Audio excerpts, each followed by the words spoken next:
let's have a look here, see what's going on.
Alright, I see there's a couple folks out there. Greetings. Thank you for stopping by. Let's just have a look over here. I'm just setting things up. So if anyone's interested, we're doing live mini tarot readings. It is Sunday night in the United States. It's heading towards, well, it's 5:15 p.m. Pacific Standard Time. Usually folks donate through the super chat button, which is right near to where you type. Or sometimes, like if you've got your own PayPal account, you can donate directly to the Tarot Illumination email over here, which is alittlebookabout@yahoo.com. The other thing you can do is go over here. Excuse me, there's something wrong with my browser.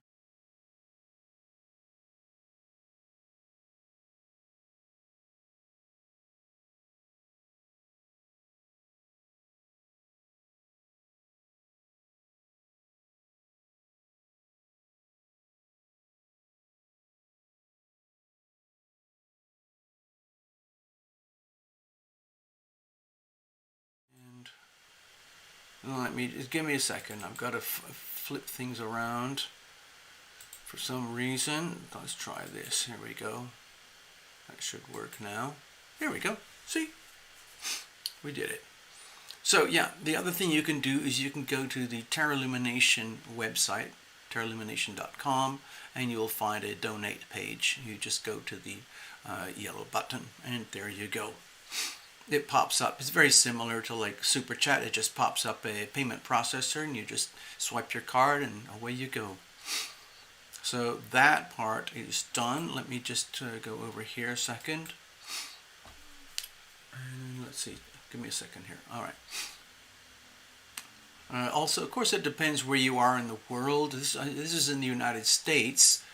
So I'm on Pacific time, but you could be on the East Coast in America and wherever you might be.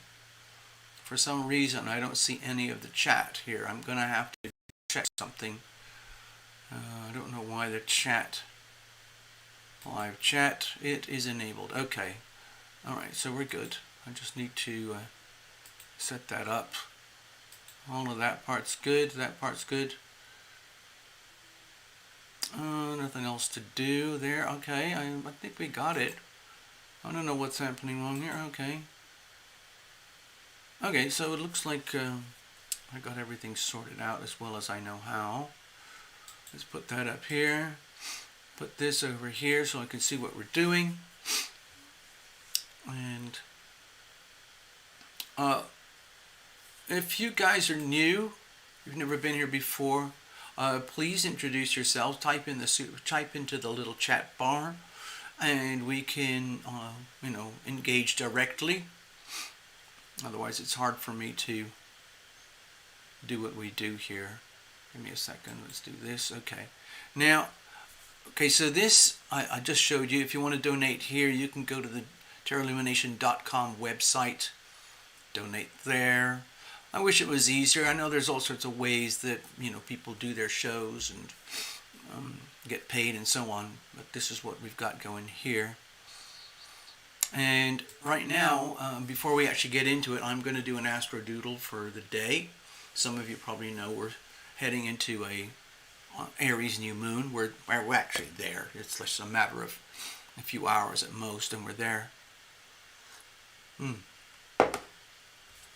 So I'm going to fill in the planets. Give me a second here. Chat amongst yourselves. Hold on. Chat amongst yourselves. Doopy-doo. Wonder why the chat's not working. Maybe no one's typing. I mean, there's very few people here, but usually the folks who get the notifications type in and say hello. So I'm not quite sure what's happening. I can see that my microphone's working, so it looks like you guys can hear me. Alright, anyway, let's, I'm going to do this thing. I'll be right there. I'm just going to, I want to play another tune while I do the astro doodle. Okay, so it sounds like this.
can see a couple folks here. Hello, Sarah.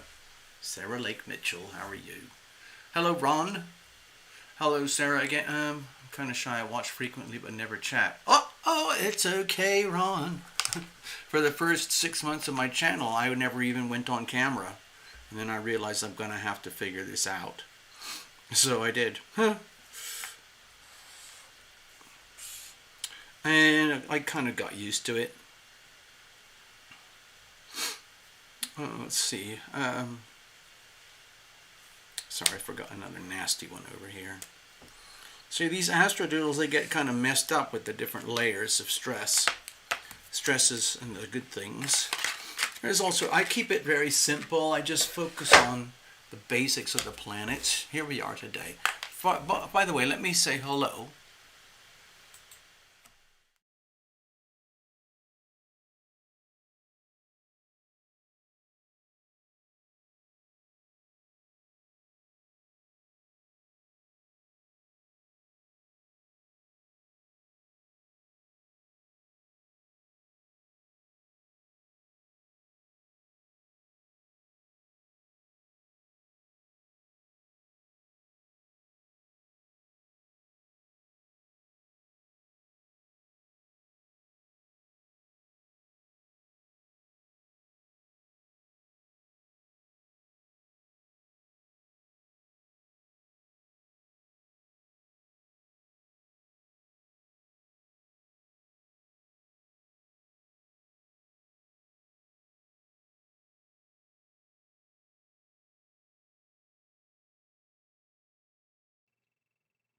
Oh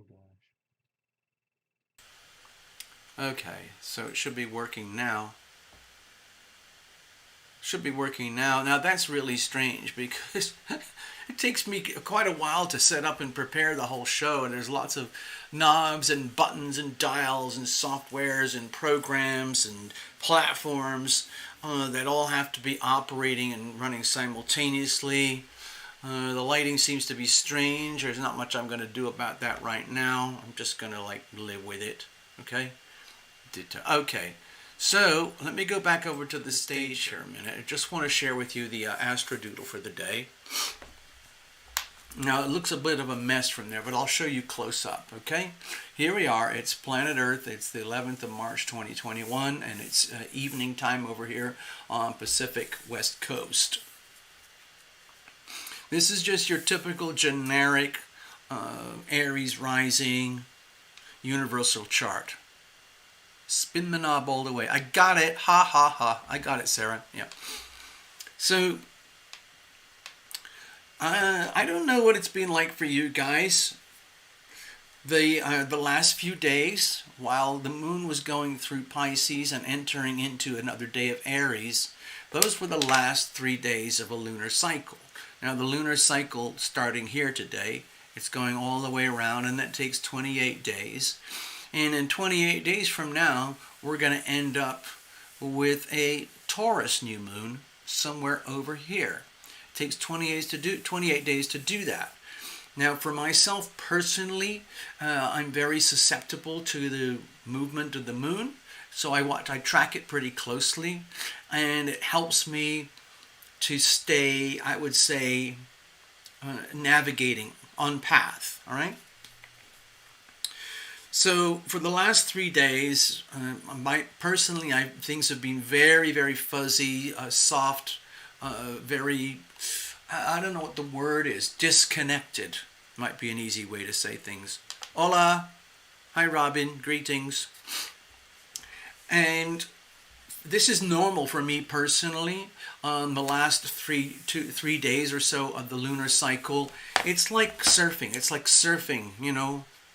Okay, new moon up to full moon, and then waning down to the new moon, and then back to the new moon, and then up and up and up and up and then down and down and down and down and down and down and down.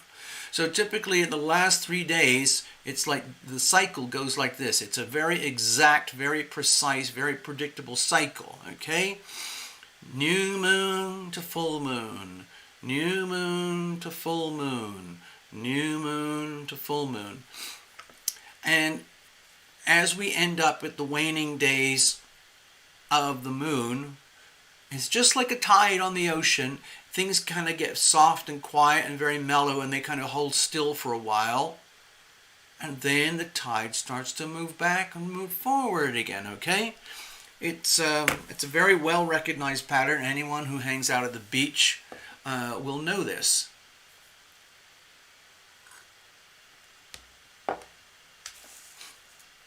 So we've just gone through that point. We've gone through this point now, up to the full moon a couple weeks ago, down to the new moon. Now we're starting to rise again. So you will notice that in the lunar cycle, the sense of energy will start to pick up. Hello, Starzy, I see you. And it's the same thing as the tides in the ocean. So I'm kind of what I'd like to do. I'm positioning myself as well as I can to take advantage of all this messy cluster over here. This is actually a huge Aries stellium. A stellium is an astrology word for a cluster of planets all squashed into one area of the heavens. So what that tends to do is it creates a large magnetic pull, just like gravity. This, if you imagine you had lots of different magnets in your hand and you're playing with them on a board game, and you stuck 5 magnets over here very close together, and everyone else in the world had to comply with that. It has a powerful effect. Did you ever see those things when you were a kid, like Etch-a-Sketch? Or play things when you were in a science lab and you had this powder called iron filings? It's literally like dust of steel, dust of iron, and they used it to play old-fashioned games where you could put a magnet. Pretend this is a magnet. Put a magnet underneath a board, and you would swirl it around, and the iron filings would chase the magnet. So it's the same thing over here. When you put a lot of planets together in one spot, it creates a gravitational pull towards this energy. Same thing like when the planets are all scattered around. Sometimes you have sacred geometry where planets are all over the place, very well spread out. And what that tends to do is allows for more even self-expression of the energy of each of the planets involved. But what happens over here is everything turns into Aries energy, and the distinction of the planets tends to diminish, and it just turns into a solar, or whatever the dominant planet is, which here is the sun. And so Mercury, Moon, Chiron, Venus, and the sun kind of all act as one energy field, like a cluster of 5 magnets, and it just sucks all the energy or attracts all the gravitational energy to this one area, which in terms of the physical, hello Rachel, I see you, in terms of your biology, your physiology, you would, maybe you don't feel it, hello Vimatos, okay, maybe you would feel something in your emotions, or your thoughts, your feelings, or you might notice something in your life where certain things are all clustered into one area of your life. Is it self-doubt? Is it relationships? Is it your home? Is it your creativity and your fun? Is it your travel? Is it your career? See, like, this is just for generic for Earth, but for the individual, depends where you have Aries in your chart. Like if you had Aries up in the 10th house, it would look like this, and all this energy would be pulling on you in the subject of your career, your life path, your destiny. And that will be happening for better or worse. For example, if you were having a rough time and things, hello Karen, I see you. If you're having a rough time with things like career or destiny or life purpose, the Aries energy cluster over here is going to really bring that into your attention. And then what are you going to do about it? On the other hand, it could really add power and momentum to someone who's already done a lot of homework in their 10th house section here. Same thing, it could be over here, you know. If you have Libra rising, you might have serious relationship issues going on right now. Or if you had Capricorn rising, you might have serious issues going on in the foundations of your life, like your home, your family, and so on.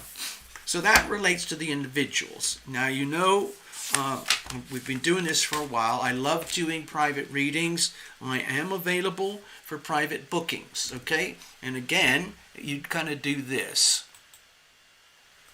Sorry, what you do is you go to tarotlumination.com, and if you want a full-on consultation, there's a button. You can press that and it'll take you there, and you can book the reading, and you can connect, and we can email, we schedule it, and then we do it all on the Tarot Illumination private Zoom, and we can cover anything you want. We can say anything you want. I've counseled readings with thousands of people, and I'm still doing it. So there you go. It would look like this, but instead of the donate page, you would click the readings page. Okay, and then you could also go to the connect page and connect with me, and we could do it that way. All right. Hello, Karen. Karen has Aries in the 9th. Okay. So I'm glad you're all checking in. Thank you for being here. I really, really appreciate it.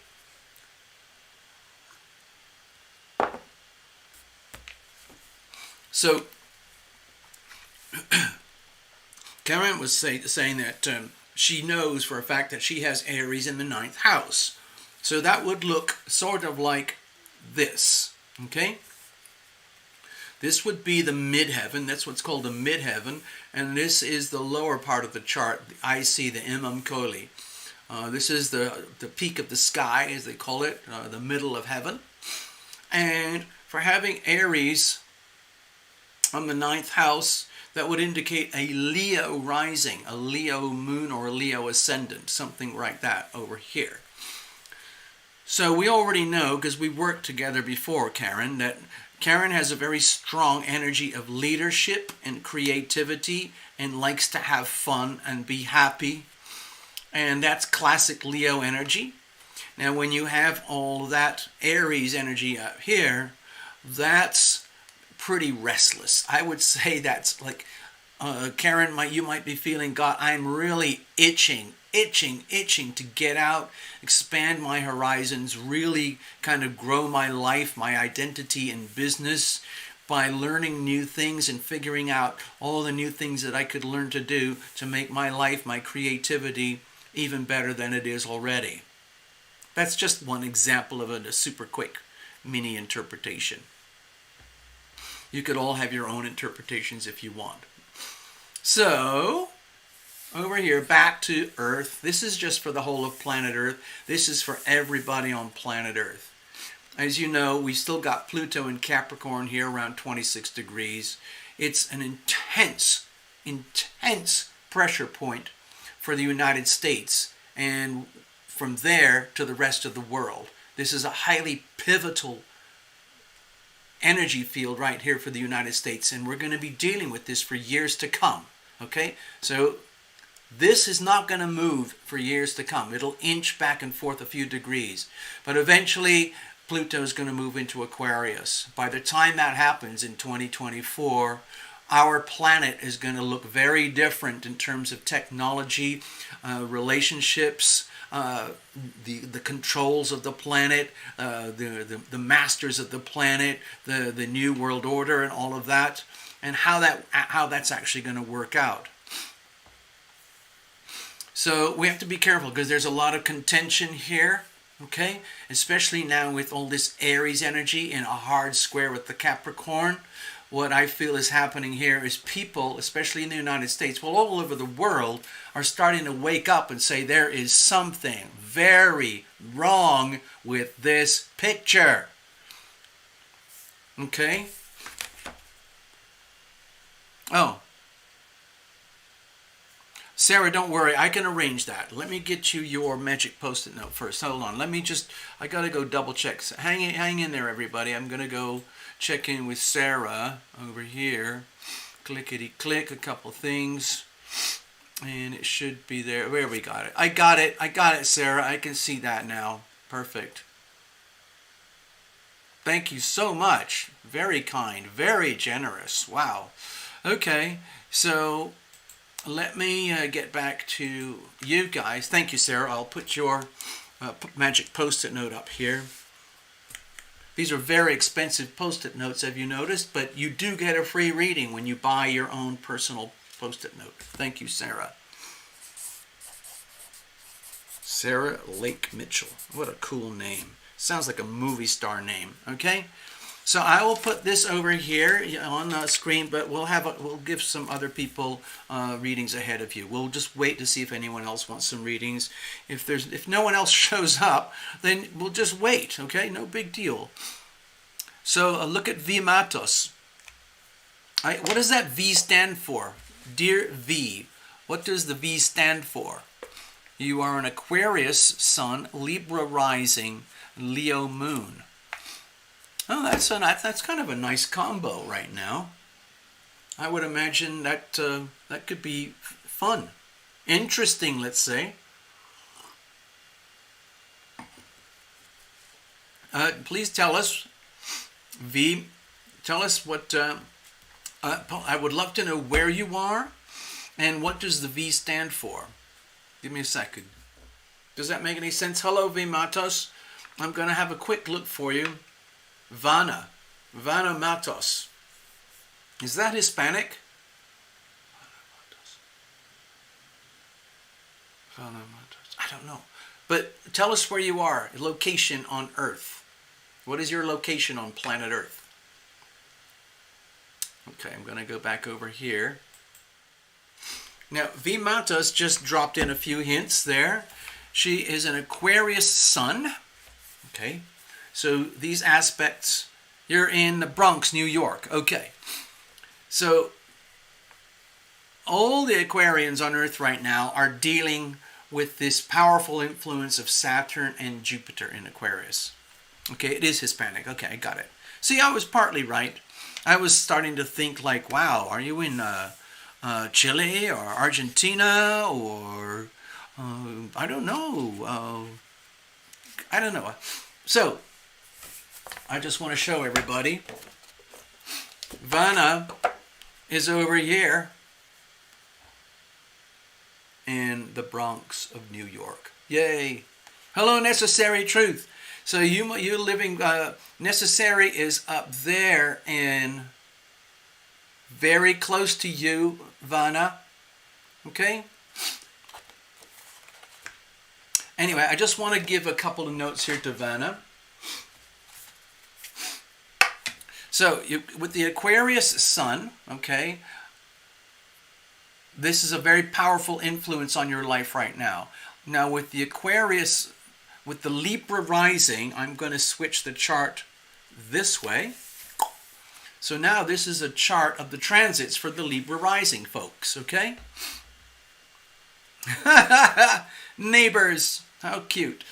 So with the Libra Rising, we're putting Libra on the horizon over here. Okay, this is what they call the horizon. This is your midheaven, and this is your fourth house, and this is the Imam Kali over here. Necessary Truth, 5 minutes away. That's hilarious. Cheers, everybody. Welcome. Thank you for being here. So I'm doing a micro reading for Vanna. So, dear Vanna, you have a huge stellium of planets piled up in your natal 7th house over here. See if I can do that. This is the horizon. So this is the house of self. This is the house of significant chosen other people, very significant one-on-one people in your life. That would be people like, hello Ivona, I see you. People like a marriage partner, a business partner, someone in your life who is there more or less in a very profound way by choice, for better or worse. So Vanna, for example, a couple things. You might be dealing with very, very important relationship issues over the next few weeks as we start in with the Aries new moon over here. Huge stellium piling up. So you might have relationship issues that are really coming into focus right now. Also, with Aquarius Sun over here in your fifth house, it could be indicate multiple things. Like, for example, you might be very creative. You might be very creatively expressive. You might be very fertile with babies and children. You might be very, let's say, energetic, and you just like to be. You see, the fifth house corresponds to like Leo energy, and you might feel that kind of energy, like bold, courageous, risk taker. But it's ruled in your case with, but it's Aquarius. So you have both Saturn and Jupiter crossing your fifth house at the same time. This is where your Sun is, S-U-N. So with the Sun in the fifth house, that's a very powerful placement when it comes to Leo type energy. I'm not saying you are a Leo, but it's like Leo type energy where, give me a second, I want to just checking something else in the chat here. Leo moon. Okay, thought so. Okay, hold on, I'm just kind of doing a little micro reading. So, Vana, if you are born with the Sun in Aquarius and the Moon in Leo, by definition, you're more or less what they call a full moon baby, what I call a full moon baby. So relationships are very important to you in your life. This is the axis of polarity here, which is the axis of relationship. So in the world of relationships right now, you might be experiencing a lot of ups and downs, perhaps really extreme ups and downs, okay?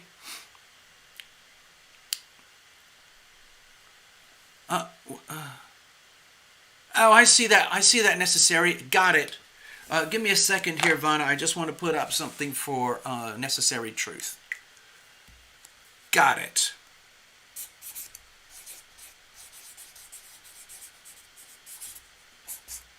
And with necessary truth, we're going to do a full-on blind reading. Ding, ding, ding, ding, ding. Whatever the team wants you to know. Oh, look at that. Look at that. Go, Indigo Williams. Whoa, thank you. Whoa. Going big here.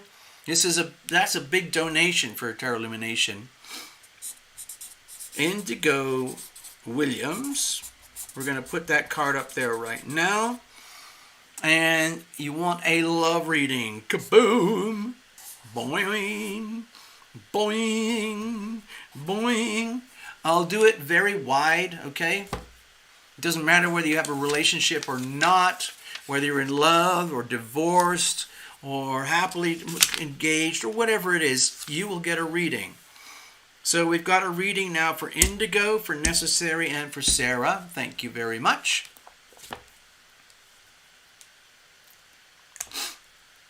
I wishbone, huh? Yeah. Okay.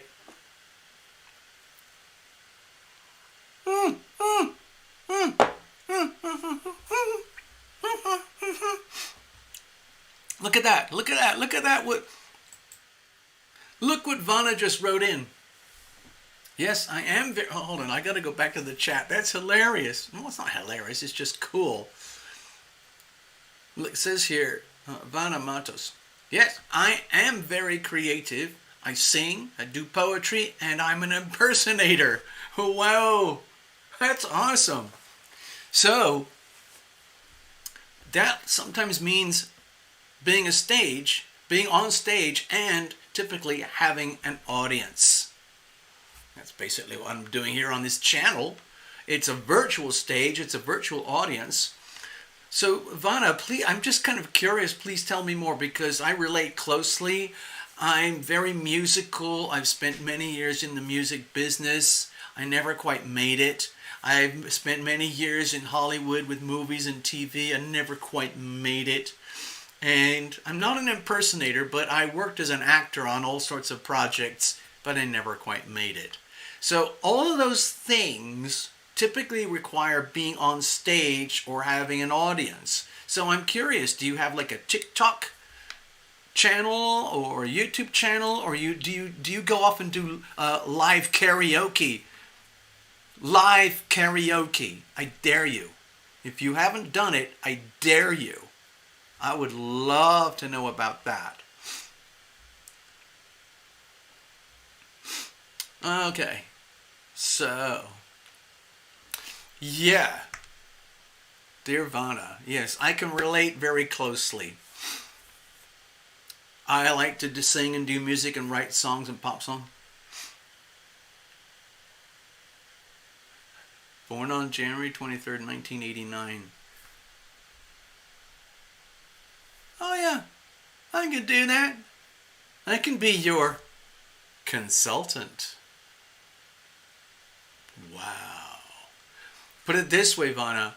I know an awful lot about what does not work in movies, music, television, performance, creativity, writing, poetry, being on stage. So I might not be able to guide you or plug you into how to be rich and famous as a singer and a poet and an impersonator, but I can definitely give you tips on what not to do. Yeah. Especially live theater, things like that. So if you want to do that, Vanna, that's kind of like we go to next level there. You'd have to book a private reading. Again, go to tarotlumination.com and we can splurge. We can do a total splurge and we'll do it one-on-one private on my Zoom and we can talk about anything. I can't do that on my YouTube channel. I have to stay within very, very narrow confines to be able to keep the channel going. So I'm very frustrated, but it's still here, you know. So, yeah. So, you know, if you're feeling rich, okay, Vanna, if you're feeling rich, check out tarotlumination.com. Go to the readings page. And if you're feeling loaded, baby, just hit up for one of the readings, okay? It's all done through PayPal. You'll figure it out. You got it. All right, so let's see what else is going on here. Thank you so much.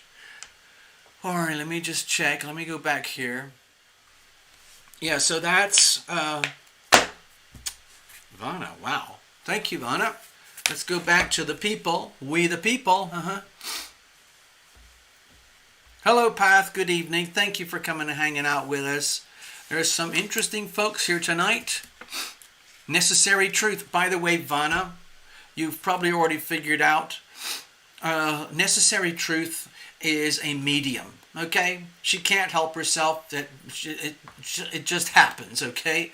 So, Vanna, if you check the chat, whether you like it or know it or not, you're getting a secondary reading from Necessary Truth. Again, she can't help herself. So there you go. Might as well just accept it.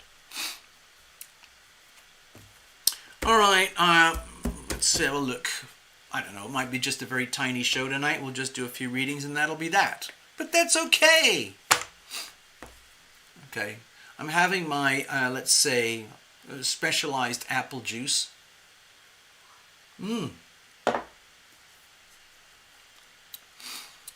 Alright, so Sarah was first up.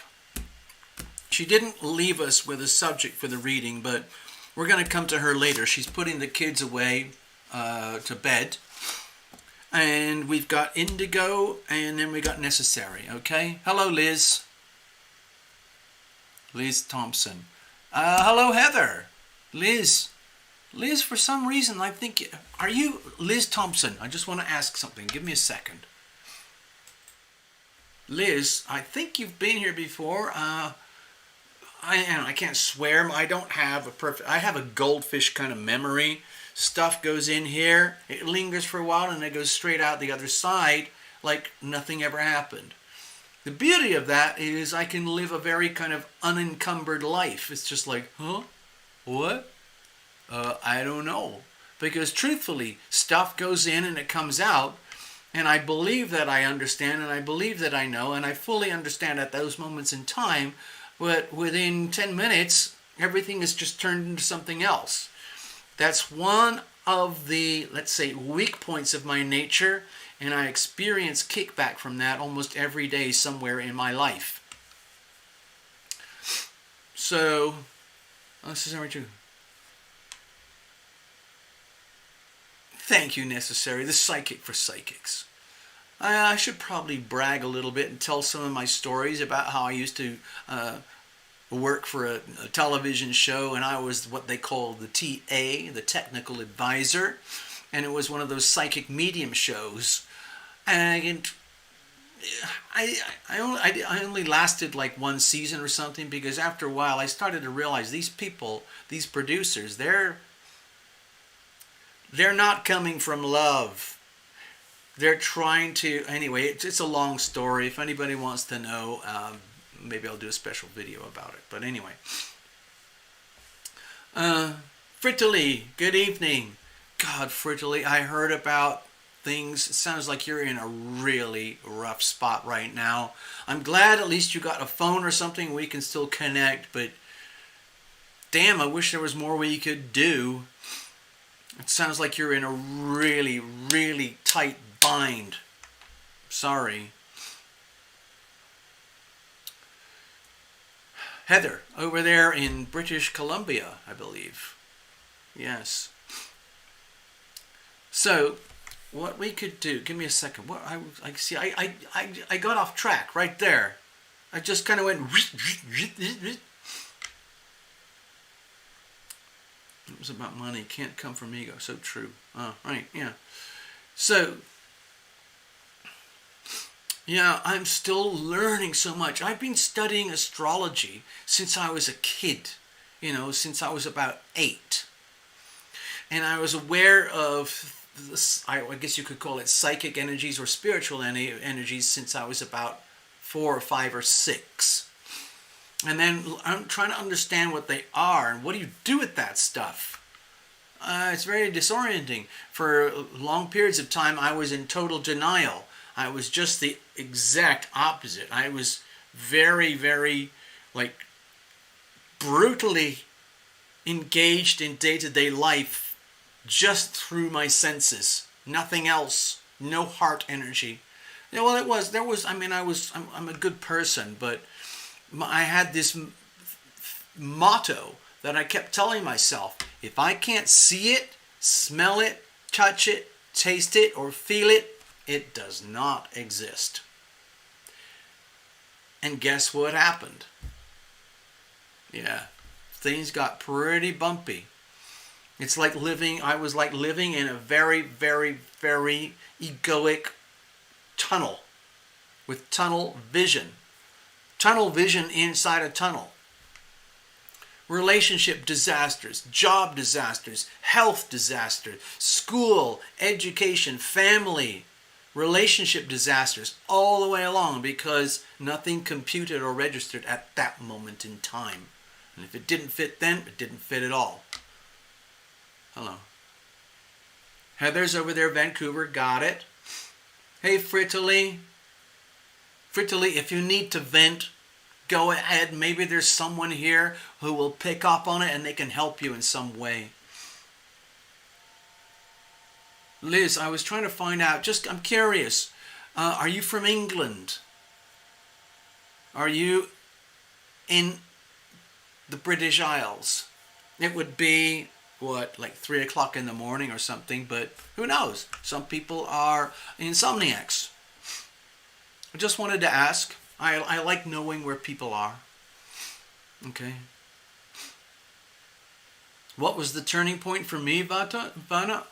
Well, I think one of the big turning points was when I nearly died so many times because I had so many accidents with cars and motorcycles, business, people getting abused, assaulted, ravaged, getting pulverized, ending up in jail, going to all sorts of horrible things that really, it's probably better that I just don't talk about them.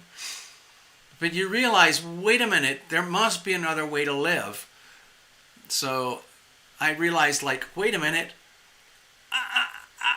I don't want to die yet. What's the problem? And you start opening up, you start reaching out, you asking for help. You start asking for help above and beyond the self.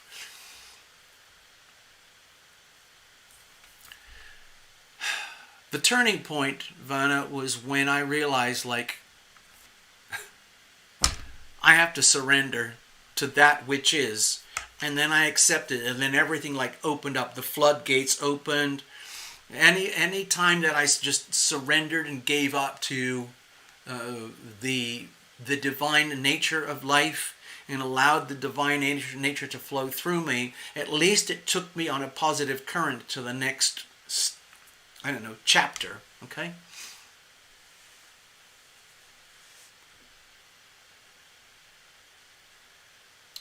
All right. Frickley's trying to get an affordable vehicle. That is tough. I don't want to make it sound like I'm a downer, but it's tough to get something decent. You could get something drivable for about maybe $1,700, and you'd have to keep your fingers crossed and take things very gently. Really, I mean, in my own weird way, that's what I do now, Vanna. I'm mostly like a highly unconventional healer. I've been through a lot of, let's say, advanced yoga training. So that involves things to do with remote healing and psychological energy healing. I'll just show you, Vanna, since you're kind of curious about these things. Stay there a minute. The easiest way I can do this is to show you this particular book. Okay? Yes, exactly, Path. We go through chapters. If you think of your life as a never-ending Netflix series, and you have season 1, season 2, season 3, season 4, season 5, and inside each season you have episodes, like series 1, episode 2, 3, 4, 5, 6, 7. And then that's a whole lifestyle package deal finished and done with. And then you move on to season 2, episode 1, 2, 3, 4, 5, 6, 7, and so on. So that's how I look at it. Anyway, Vanna, this is an easy way for me to describe kind of how things are for me in life right now. I like this. To me is almost like a Bible. You can get them. This is from the 1980s. And it's very much about energy healing. To me, it's one of the best guidebooks on energy healing. And I learned a lot from this. And it's very similar to what I learned through my super advanced yoga training. And really what that did was it clarified and refined and purified what was already natural to my being.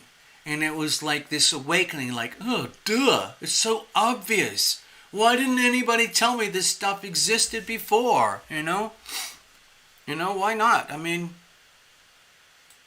that's kind of how I look at it. Because once I started to go through all this intensive yoga stuff, after yet another end-of-life scenario where I somehow miraculously lived to tell another story, to be here today, I realized, wow, this is a very, very natural, God-given process. It's actually available to anybody and everybody if you're interested in it. One of the problems with energy healing is that it's very hard to define or package or market or distribute in a three-dimensional world where we live saturated with things like media and technology and every distraction you can imagine that keeps you locked into the egoic self from the neck upwards. But the reality is life is really conducted through the heart. And where a lot of people get lost is they're not even aware that they're not connected to their heart energy. And everything is conducted through fear and through the senses and the mind and so on.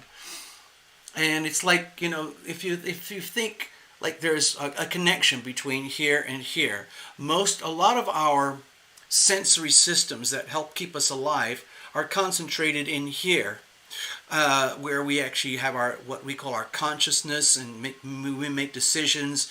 What is it, fight or is it flight? Am I going to fight or am I going to flee? Am I going to spend time learning? Do I have to sleep? Do I have to get angry or emotional or whatever it is? But a lot of that happens as though we're all disconnected, just completely disconnected heads. And our physical body is literally just an extension of all the fear and panic and chaos up here. But once you do really good deep soul power healing, you can reconnect this to here, so that instead of your poor little heart being the servant of your brain, you flip it around and the brain becomes the servant of your heart. And that's when life opens up and you realize there's this amazing thing called life, but it's not the life that you might have imagined it to be. Anyway.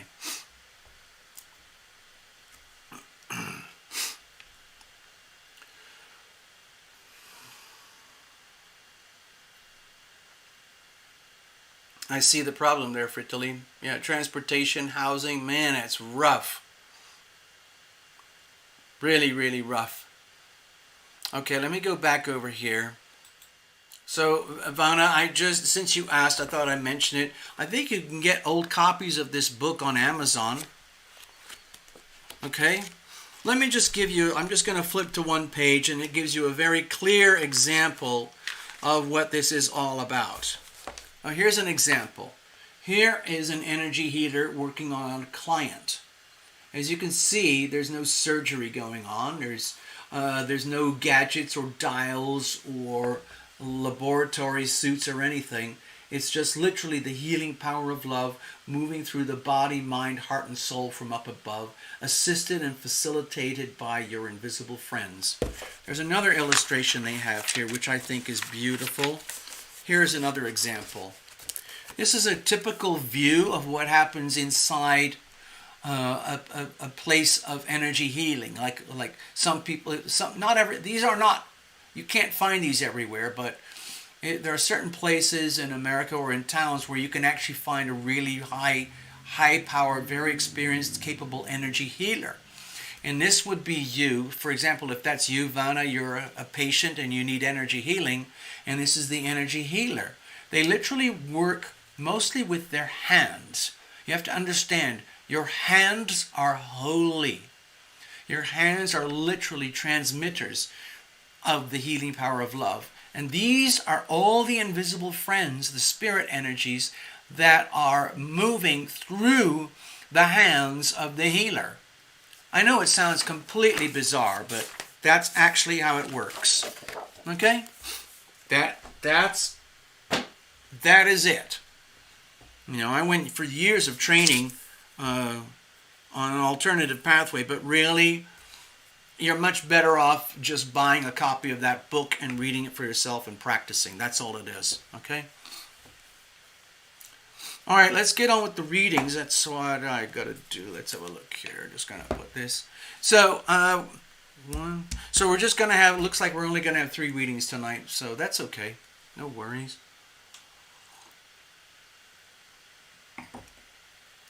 I'll be topping up my beverages now and again as we go through the show tonight. So, hey Vanna, since we're on this kind of subject, you notice how I said this show tonight? Because in a way it is a performance. I'm over here in the studio, broadcasting from the studio, and it's technically going out across the whole world through YouTube, and anybody who's aware and wants to, they can log in. I used to have thousands and thousands and thousands of viewers and thousands of views, but that doesn't work like that anymore. So I'm just glad to have, 3 people, 5 people, okay? So in a way, it's kind of like healing done through performance. You don't have to have a YouTube channel to be a remote healer. You can literally be you can be in a tent in the middle of the Arkansas oak forests And you can be a remote healer to somebody over in Venezuela or the Philippines. It's the same energy, and the distance is irrelevant once you know what you're doing. Anyway, I haven't seen her for a long time, but there's a lady here and her husband. They are energy healers like that. But there's also another lady here, Mona Berknes, and her husband is a remote energy healer. And he's actually looking for clients. And I can make introductions, so there you go. What's that? Fertilise PayPal? Liz Thompson, what's the price for a reading? Typically it's $10. And if you want to put in more, if you're a multimillionaire and you want to put $2,000 or $200,000, that's fine too. But you'll get readings for life. That's fine. But basically people put, it's either through the super chat, but if you use the PayPal, then all the funds go to Tarot Illumination. If you use the super chat, which is fantastic, YouTube takes 30%, okay? So hold on, I got to check with this YouTube, this PayPal stuff.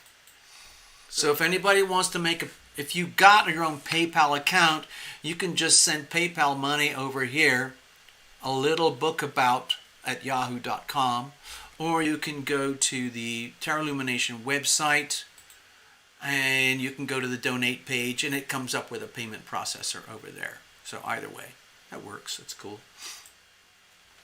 Let's have a look. I gotta go check something here, and then we're gonna start to dive into the readings now, okay? Let's have a look here.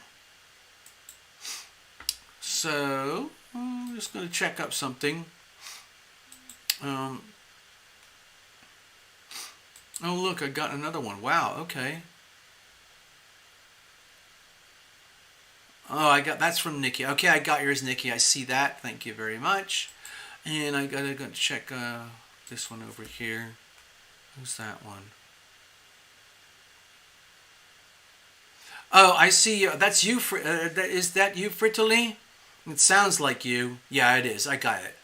How much time do I have to pack up, find a place, and obtain transportation? Whoa, that is high pressure. Okay. So let's put that over here. I'm going to go back to the show in just a second. I have to do all of this stuff off to the side. Doopy-doo. All right. So,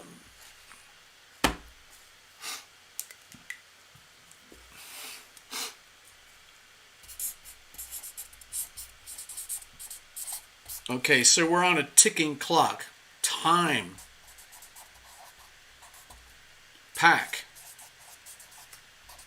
Leave. Transpo. A lot of question marks there. You're under a lot of pressure, Fritzley. I know that. Let's get on with it, folks. That's probably all I can handle tonight, if I'm really honest about it. I can only handle so much at a time. In my glory days, I could do 5, 6, 7, 8 readings a night, but we'd be here for 4 or 5 hours, and it's actually very unhealthy to do that. So I've stopped doing it. So that's probably all we'll do for tonight. We'll do Indigo, Necessary, Sarah, Fritzley. Okay. I'm going to put this aside here. This is just the astrodoodle for today. Just wanted to share that with everybody. We still have tremendous pressure points here between Pluto and all of the Aries energy, and tremendous pressure here between Neptune and Mars. There's a lot of extreme volatility going on planet Earth right now. Mostly it's to do with the virus and the lockdowns and the extreme abuse in terms of personal rights that's being perpetrated across the world by a really nasty elite. That's all I can tell you right now. That's all I'm going to say. All right, let's have a look. I'm going to put this over here. Give us some space.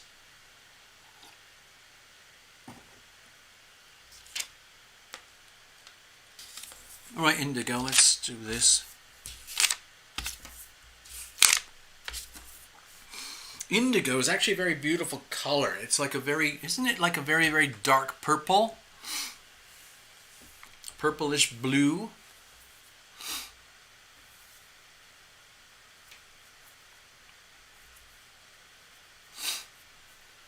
All right, let's have a look. I'm going to use the Golden Tarot tonight. It's kind of dazzling and cheerful. I like it. The thing about the Golden Tarot is that the cards are extremely thin and fragile. So you have to be careful. Anyway, this deck has done hundreds of readings. My old deck has done thousands of readings. And I have other decks. So I have multiple decks, but I've really streamlined. I keep things extremely simple these days. I only use the situational spread for these live shows. And in the personal readings, I only use the situational spread, the relationship, crucible spread, and the heart spread. I don't need anything else. Those cover everything.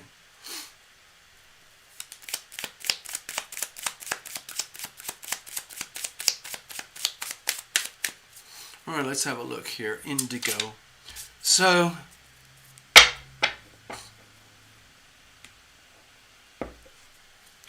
Indigo.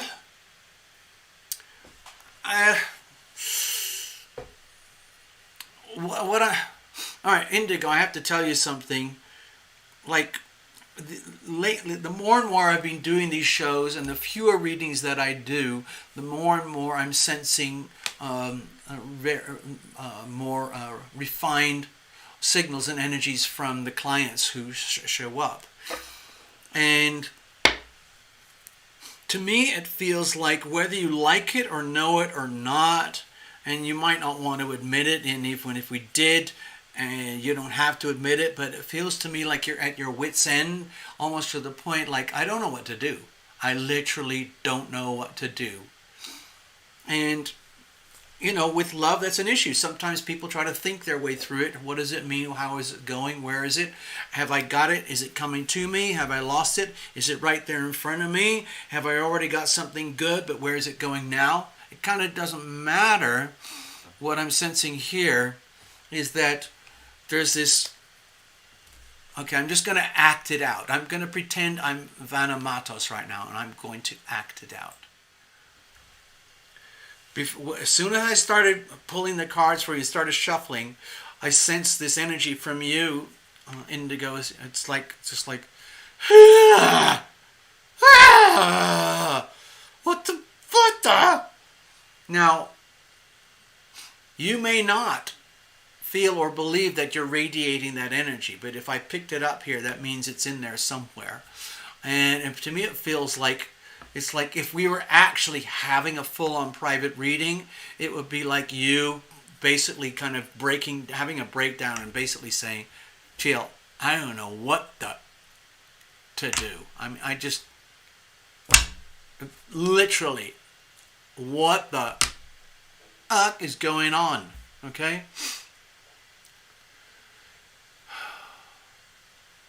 Necessary truth is already sensing things. Who is the water sign, Indigo? Him or you? Ha! Well, let's see how this goes, people. I warned you, everybody. There's several readers here tonight, and they just can't help themselves. I think Robin's Realms got here earlier. Necessary is here. And Fritili's a reader too, you know. And Path has got it on in her own way. And if Love Triber's here, I guarantee she would have her own impressions too. All right, so anyway, let's just do this. I'm just going to leave it all wide open, okay?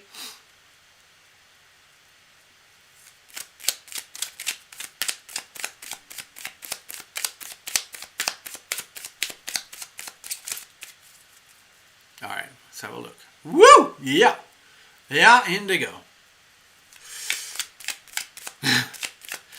All right, now I'm sensing a delightful sense of relief that we've got this out of there. And Indigo has just confided he is a Cancer sun sign. I guess that's a sun sign. He's a Cancer. That means typically Cancer sun sign. So there you go. You got your answer. Necessary. He's a water sign. You got that?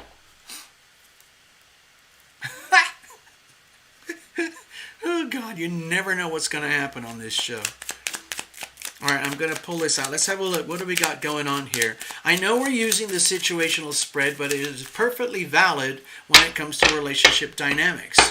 When I've done some of my personal readings, I will do multiple situational spreads rather than use the crucible spread. The crucible spread I would use when we're deeply concerned about a very specific one-on-one relationship. Okay? There you go, Necessary. You got it. Necessary can't help herself, everybody. You just need to know that. That's just... She picks up on stuff and she nails it, and that's just how it is. What can you do? All right, Indigo. To me, I feel like you have a good sense of humor because, frankly, I think you need it.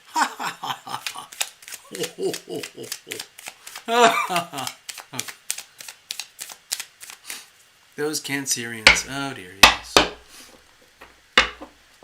All right, here we go. Let's have a look. Let's bless this deck. Bless every single card. Bless the whole channel. Bless all the electricity and the lights and the softwares and the platforms. All of it.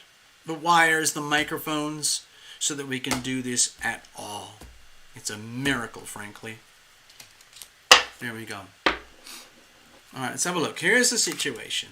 Here's the challenges. Here's how we're going to handle it. Okay, Indigo, so we already know we're dealing with he, and he is a Cancerian. So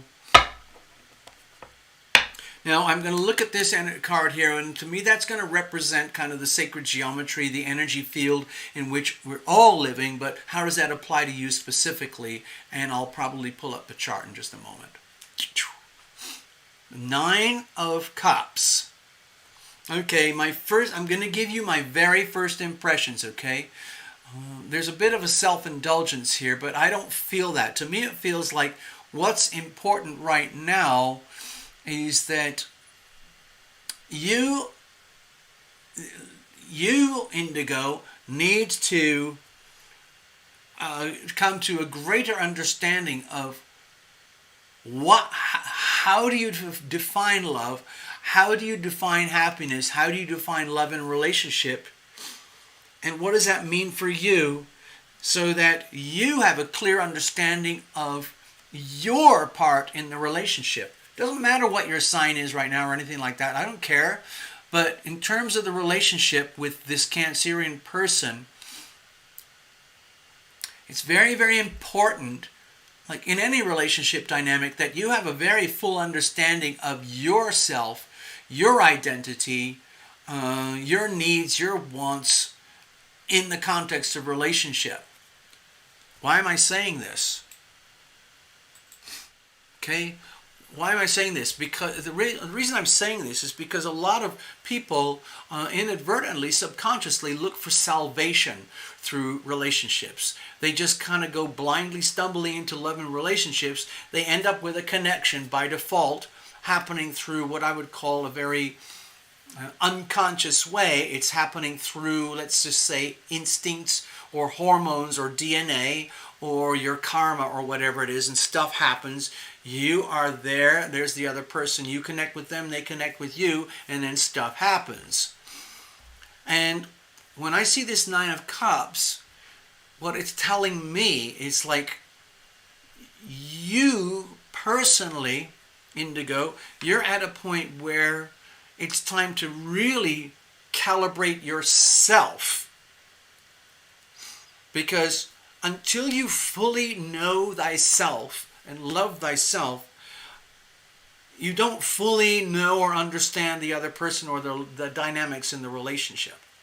Of course, that goes on forever. We're constantly learning. But right now, I think we're looking at a very, very clear, what do they call it? A time stamp, a moment in time.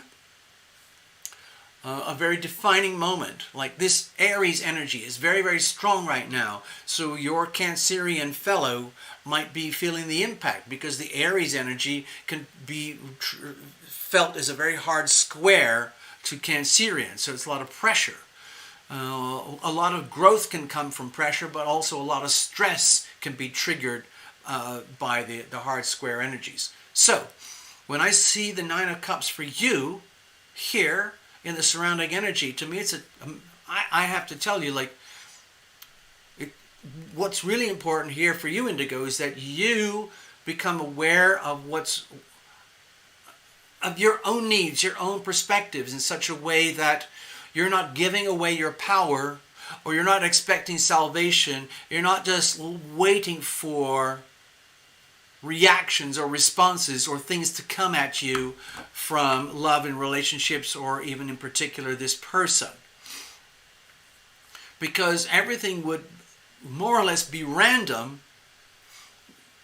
more or less random, depending on how well you are connected with yourself, where the heart energy is dominant and you're not living through your brain, you're not living through your head, where your head is the servant of the heart. Okay, so let me keep going.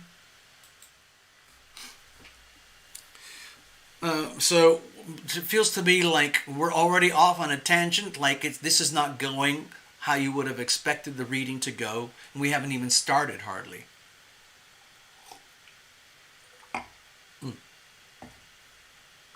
To me it feels like, yes, obviously you want to be happy. Obviously you want relationships to work, love to work. It would probably be nice if your partner, your fellow, was happy, and you're happy, he's happy, and the relationship is good. But to me it looks like there's a serious disconnect that can only be addressed by really focusing on yourself. What's the situation? Okay, to me it looks like you've reached a kind of a point of impasse, where you've reached like this, how do I say it, like this point of realization, where I'm going to use one of the things that I say all the time, where everything is exactly as it should be. And why is that so? Because it can't be any other way. In other words, justice is happening. Justice is being served exactly according to the laws of the universe, the laws of nature. So in other words, it's almost like, let's Indigo, let's say you are an observer. Let's say you are now officially an observer of your life and your world and your love and your relationship.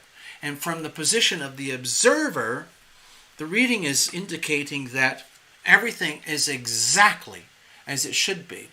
However bad things are with you and this person, that is exactly according to the universal law. And however everything is good for you and this person, that too is in perfect accordance with universal law. So everything is in perfect harmony, okay? The question is, what does that look like? If things really suck right now, then so be it. If things are really sweet right now, then so be it. If things are kind of ambivalent and confusing right now, then so be it. Okay? So, what's the problem? This is very, very neutral energy. There's no judgment here. There's nothing. Nobody's pointing any fingers at you, Indigo, or the fellow, or anything like that.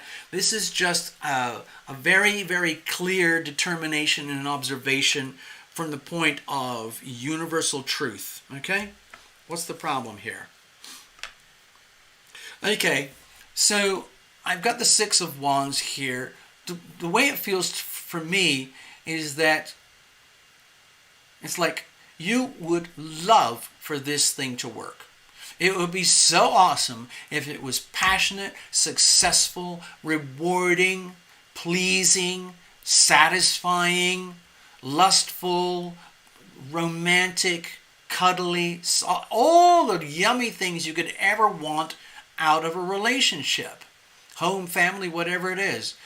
What it's like is just like the Six of Wands would be like, this would be the indication of victory, having a successful, loving relationship, which is what I'm talking about here. You have to define what does the relationship look like for you.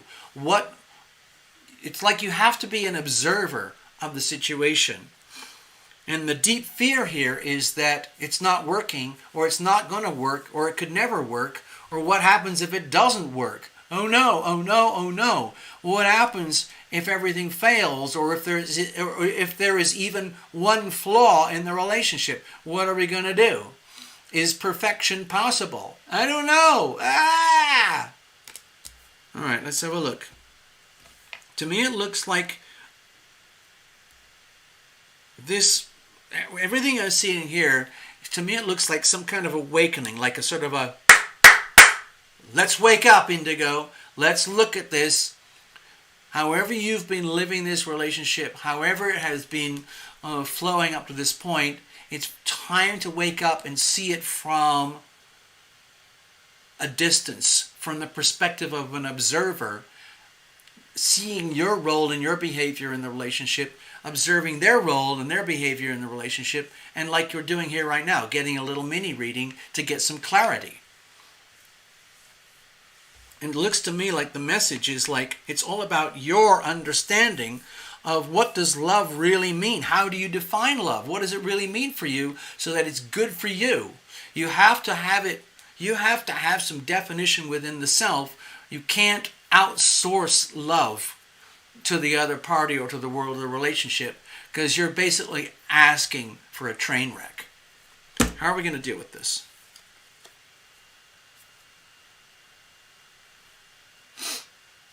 Three of Wands here. Okay, so I've got the Three of Wands. So, what I'm sensing for you, Indigo, is that it's almost like this isn't even a love reading at all. It's much more about you coming into higher levels of self-awareness so that you can have a higher degree of function and enjoyment, satisfaction, higher degrees of engagement in love and relationship. And if you are taking your bearings off of this one particular person, then that's fine. You could look at them as a gift so that you get the chance to get this reading so that you can see your life and your world from a new perspective, so that you can recalibrate everything to a higher level, so that you're not living life and love on autopilot. That's guaranteed train wreck. So what happens here with the Three of Wands, what I'm sensing is that the way to deal with the situation is look at your life, your love, your relationship with this person as exactly to do with karma. In other words, everything that's working for you in this relationship, that's everything that's working for you, not necessarily for the relationship, not necessarily for him. Everything that's working for you is exactly as it should be. And why is that so? Because it can't be any other way. Okay. Next, anything that's not working for you is exactly as it should be. So in other words, there's nothing good, nothing bad going on here. To me, it looks like it's much more to do with education, awareness, evolution in terms of understanding about how our relationships actually work, so that you have a greater degree of chance for happiness, which means you have a greater opportunity to share happiness with another, and that relationship has the opportunity to contain more happiness. None of that can happen without you going through like an evolutionary leap in terms of understanding about how life and love and relationship works. I think this whole reading is just simply like a wake-up call. Wake-up call. I don't know. I'm not saying that the relationship is good or it's bad. You're going to get divorced, or he's horrible, or he's mean, or whatever. That's nothing to do with it. This relationship is all about you. Not the relationship. The reading is all about you. Who are you in the context of this relationship? And you have to understand that every action, thought, decision, feeling has consequences. Okay? So, Necessary is putting a positive spin here. Thank you. I'm not going to tell you what to do. Necessary saying it's time to move on, people. With the Three of Wands here, my feeling is that it's really, seriously, totally up to you. I can't make your decisions for you. Necessary can't make decisions for you. We can't tell you what to do or how to do it. What's important with this reading is that you look at your life, the love, the relationships from this perspective that we've been talking about here, and then make your decisions. Okay? Because decisions lead to outcomes. If you're sad that it's failing, or if you're sad that it will fail, it's best to just, understand what constitutes failure. Or if it's working, but you're scared of it working, what does that mean? Like, oh my God, does it mean more commitment? Does it mean I have to go deeper into myself? It kind of doesn't matter what. The Three of Wands here is saying, like, be aware, Indigo, that every thought, feeling, word, decision, action has consequences. And you have to understand your role, your nature in the relationship. It has consequences, okay? Thank you, Necessary. So, Indigo, please check in with the notes there from Necessary while you're at it. All right. Necessary, if you don't mind, I'm going to do Sarah last. Okay, so we can do Necessary now. All right, we're here. We can do this.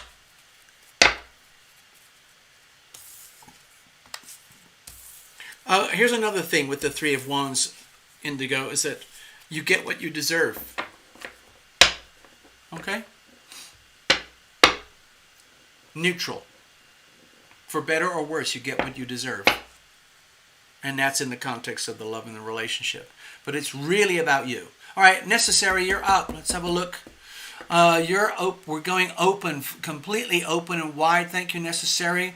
What kind of messages do we have here tonight for Necessary from her spirit guides? Necessary is blessed with a huge panoply of spirit guides.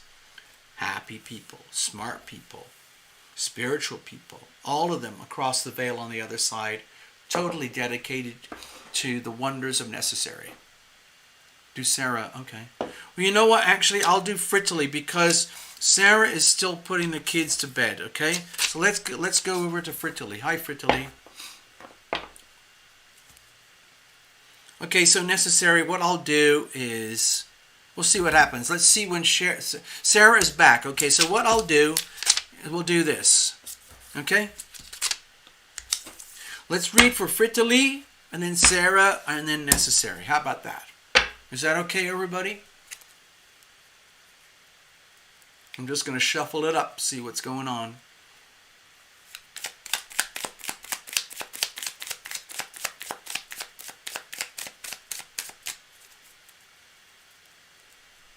All right.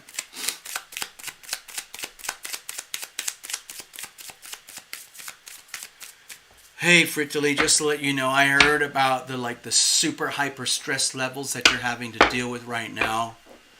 A lot of it seems like it is literally not your fault, and you are literally being railroaded, run over like a piece of collateral damage, like a piece of roadkill. It's just disgusting. Some of the things that are happening, some of the things that you have to put up with are just really, truly despicable. I'm sorry about that.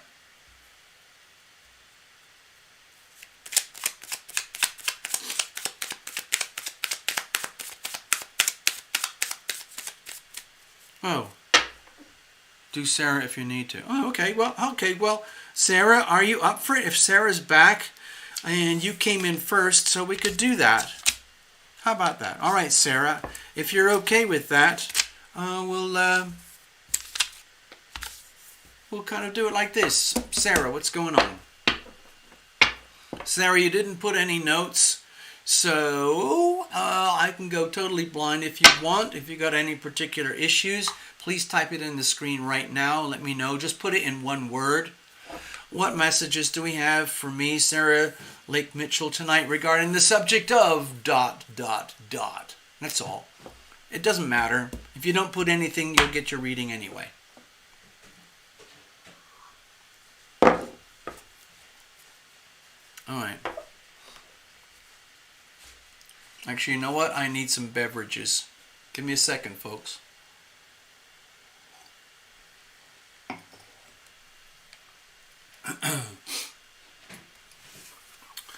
I'm going to put on a little bit of background music because I have to go get some beverages. Sorry, I'm not going to make it otherwise.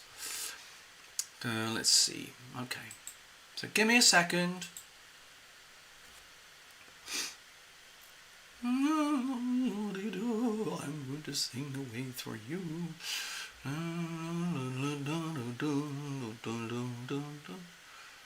Okay, alright, so I will be back.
Okay, I'm back.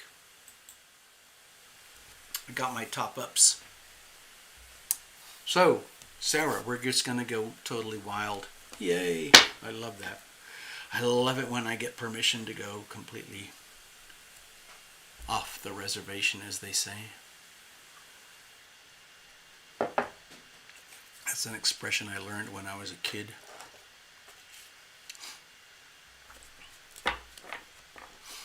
My God, America has changed so much since I was a child. Before I get into the reading, Sarah,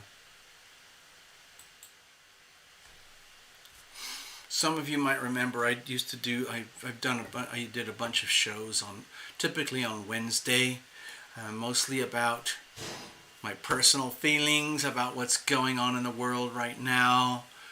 and it didn't go down too well with the algorithm. So it made a bad situation even worse. The thing is that, like a lot of YouTubers, I've been looking around for alternatives because there is a lot of other YouTubers like myself who are out of alignment with the algorithm. And there are lots of really smart, amazing people out there who are doing everything they can to try and create an alternative that has the power, the impact, the reach, the functionality of YouTube. And as far as I can tell so far, nothing comes even close. So it's kind of heartbreaking for me because I learned long ago that I don't like spending huge amounts of energy with futile outcomes. So I've stopped looking and I've just learned how to live within a very narrow parameters. And it's just, anyway. We're still alive. We're still functioning. And what I wanted to share was that I have a few YouTube channels that I like to watch. I don't really watch Netflix. I don't watch the mainstream anything. I don't watch any episodic television, any episodic Netflix or Prime or anything. I don't really watch anything. I don't have time. I mean, it sounds ridiculous because I have a lot of time, but all of my time is expended with the energy of the moment. And once you understand how valuable time is, then you start to realize, like, why did I waste, 20 hours a week on Netflix? I love Netflix. It was heartbreaking for me to give it up. I hardly ever see it anymore. And I worked in TV and film for years. And I feel like I'm a really good script writer. And I feel like I coulda, woulda, shoulda been a really good director and all these awesome things, but it didn't work out because my life path is different, and I made decisions that led to exactly where we are at this moment in time right now. And what I've noticed is that, as I go through my day, I make a lot of reference points to what happened the day before or what might happen tomorrow. It's what the human being is designed to do. That's what this is designed to do. This thing in here, this brain, which is full of things called consciousness, is basically a machine. It's a tool that's designed to help us survive, to get through this day so that we have a chance to live through the next day. And it comes from every imaginable angle. And we figure it out as we go along. Like really brainy, successful people in the world on planet Earth right now, they have a lot of energy expended on how am I going to be more successful tomorrow? Or how am I going to stop myself from being unsuccessful tomorrow because of the competition? And so on and so on. Someone who's homeless or on the street, it's a different thing. My gosh, all my energy is focused on how am I going to get $5 so I can get some food in the next 12 hours. It's the same consciousness, but it's focused in different ways for different reasons. And we're all born with more or less the same instrument in here. Some less than others, some more than others. But hello, Melanie. Thank you very much. Okay, you just flew in here. Put down your $10. Thank you very much.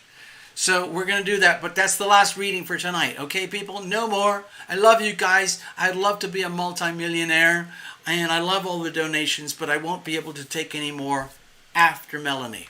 So Melanie, that's it. Actually, I'm going to stop ranting now. I'm going to get on with the reading. And Well, before I do that, I'm going to give Melanie her post-it note. Thank you, Melanie.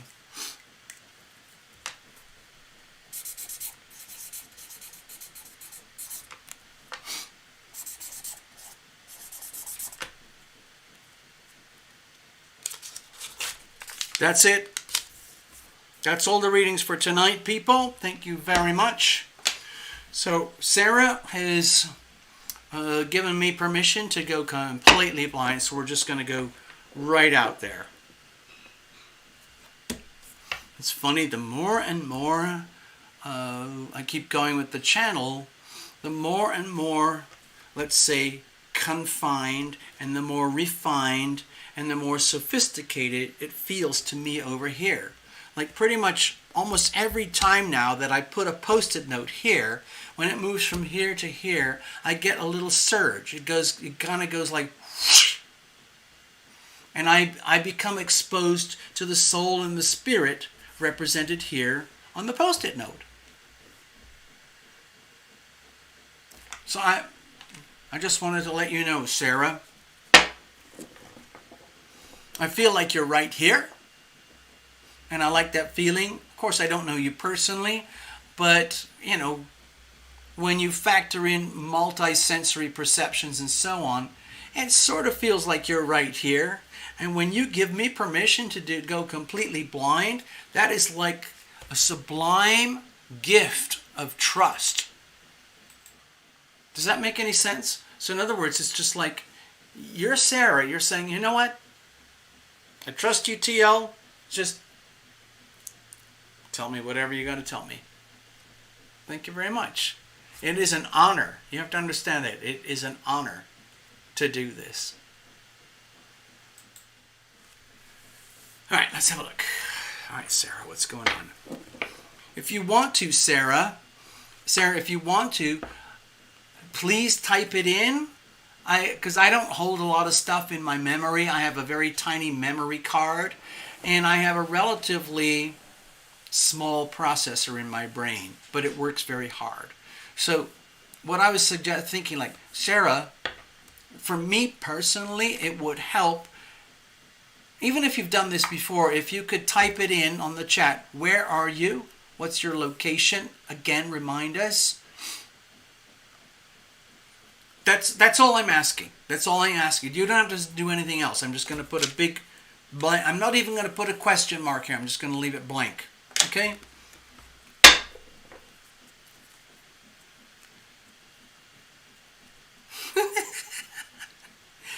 Frittilly, land of tarot and truth. By the way, everybody, you need to know that Frittilly is herself a reader. So if you guys want a reading, she does paid readings herself. And Frittilly, if you want to share with us your email or your PayPal, however you want to do that, please do so. You never know. You might get a client. Who knows? Sarah LM is in Ontario, Canada. All right, here we go. This is the planet on which we live, okay? That's it. That's planet Earth. Every square inch, every square mile, every acre has been charted, graphed, mapped out, claimed, and owned by humanity and Google Maps and Google Earth. Ontario, Canada, is over here. Ontario is huge. There's Toronto. I don't know if you can see that. I don't know if it's coming up. But there's Toronto. That's in Ontario. There's Marathon and Sault Ste. Marie. Anyway, so Sarah is up here.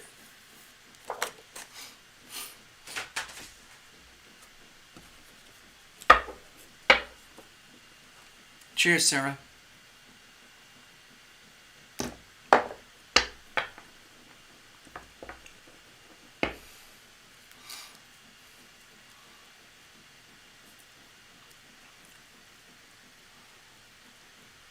Hey, another thing, folks, about Frittilly.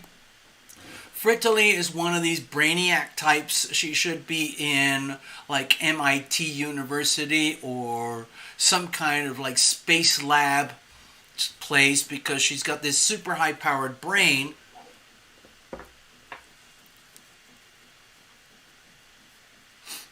And she's offering some notes there that I think are actually highly relevant.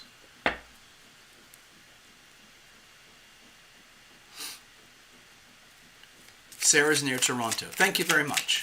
Okay. I've never actually been to Toronto. I've been to Canada. I have a couple of friends in Canada. I'm serious, everybody. Frittily is really, really good at what she does, and she needs all the business that she can get right now.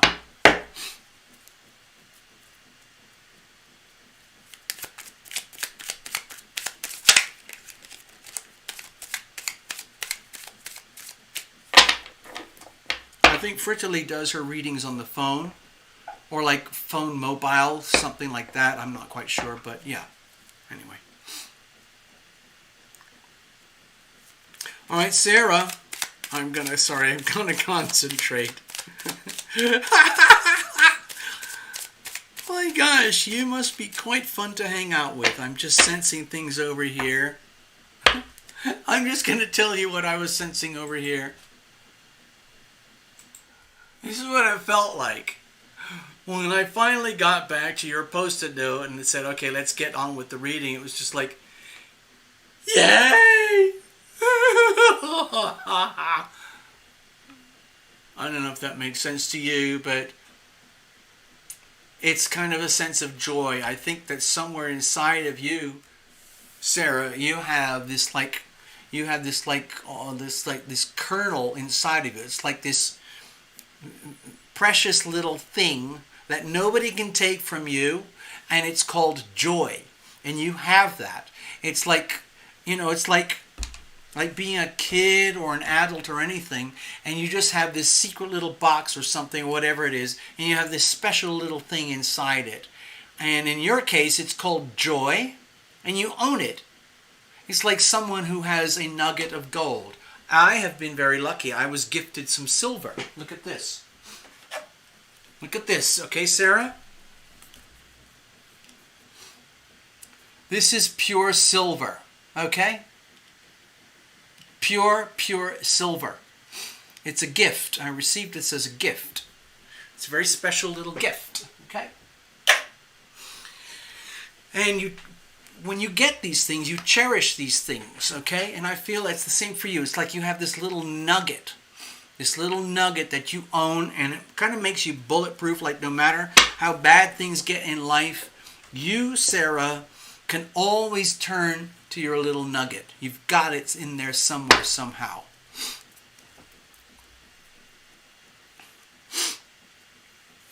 It almost makes you indestructible. It's almost like you understand the value of values. Having good values. It's almost like you can't even put a price tag on that. So that's what I'm sensing over here.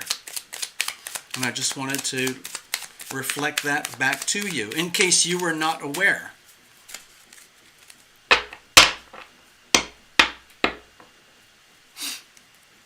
Okay, we're very close. Okay, here we go.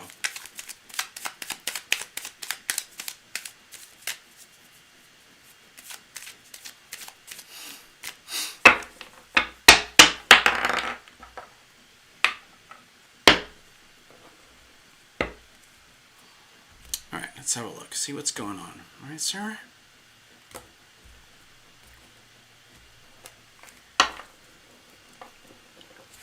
Here's the situation. Here's the challenges. Here's how we're going to handle it. And then I'm going to reference this with the planets for today, right now. Okay, so we have the Knight of Cups. So the way I sense this is that it's like supportive energy. I'm going to go to this.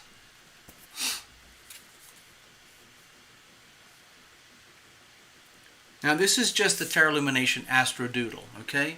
What I'm trying to do here is illustrate the challenges and the gifts. Right now we have these very powerful, harmonious alignments between Jupiter, Saturn, and Aquarius, and Mars and Gemini, and this huge stellium over here in Aries for tonight, right now, today, right now, across planet Earth. This is very rich, harmonious, and supportive. I don't even go into the details of why, or Aquarius or Gemini or whatever. It's just very rich, supportive energy. And my feeling is that, Sarah, you, whether you like it or know it or not, whether you've studied astrology or tarot or energy healing or anything like that, it kind of doesn't matter. There's this part of you, this kernel, this nugget that we talked about, it's like you owned a little chunk of gold or something, and you are fully aware how valuable it is. And when things get rough, it's almost like you can hide in your secret place and open up your secret box and look at it, and you remind yourself, like, I'm okay. I'm going to be okay, no worries. Because all of this red stuff here, that is an SHIT STORM. It storm. It storm. Okay? So that's happening simultaneously. It's just as ugly out there right now as it is beautiful. So you might feel as though everything is in balance. There's an enormous amount of very, very ugly stuff happening on planet Earth right now. And at the same time, there's something beautiful. The beautiful thing, as far as I'm concerned, is the awareness that we are even aware at all, that there's something disgusting going on. To me, when I see on the Knight of Cups here, it looks to me like it's just an affirmation that it's not a reminder, because you're already in the zone. To me, this is just a reflection. Okay, here, look at it this way. It's for me to let you know that, Sarah, you are already well calibrated going forward. You're already in the zone, and that your life is already poised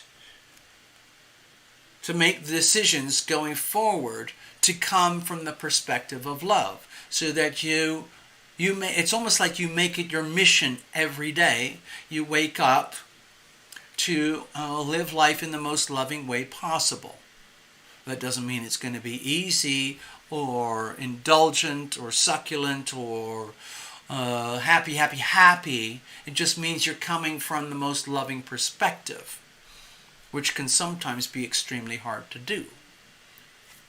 But this little card here, it's for me to remind you that you're already in the zone, and you just need to keep staying in the zone, coming from that perspective and moving forward in that perspective. It looks to me like you, either consciously or unconsciously, you're aware of this. It's like you might be a very high sensory perception being without even knowing it. You're very aware of the amazing beauty and wonder of life on this planet Earth. It is staggering beyond measure. And yet at the same time, planet Earth and humanity is going through some really evil, disgusting, squalid convulsions right now. But you continue with your heart intact anyway. What's the situation? With the Seven of Wands, to me it feels like you're getting to a point where it's just like, thank you, Tarot Illumination, for that reminder. That's great, that's cool. But you have to also understand that there's only so much I can take. Okay? There's only so much. I am Sarah Lake Mitchell. Yes, I have all these qualities and these gifts that you're talking about here. But there are times when I really question myself, how the bleep am I going to handle what I see coming to me? What I see coming at me? Okay? So, Sarah, you might be experiencing something similar to what I'm experiencing. Also, my friends Path Traveler and Love Tribe they question everything very deeply in order to get a very accurate understanding of what's happening right now. So my feeling is that you might be going through something similar, where there's this part of you which is like fully aware about how amazing it is to have this thing called human experience, and then at the same time realizing, like, my God, there is something truly freaking evil and demonic going on out there. What are we going to do? What am I going to do? What is humanity going to do? Luckily, at least you're aware that it's happening, okay? Because it is happening. The horrible things that I described, they're actually happening. And if you're not aware, I feel sorry for you. But you're aware. The question is like, oh my God. Oh my God, this is happening. So you're in a position, now you will handle it. You will deal with it. But you might be at a point in your life, whether it is friends, family, jobs, career, relationships, health, finances, whatever it is, where you might realize like, wow, I'm really getting pushed up into a corner, up against the wall. What's the problem here? Okay, I'm going to go back, like with the other reading, with the Nine of Cups. To me, this feels like it's about definition.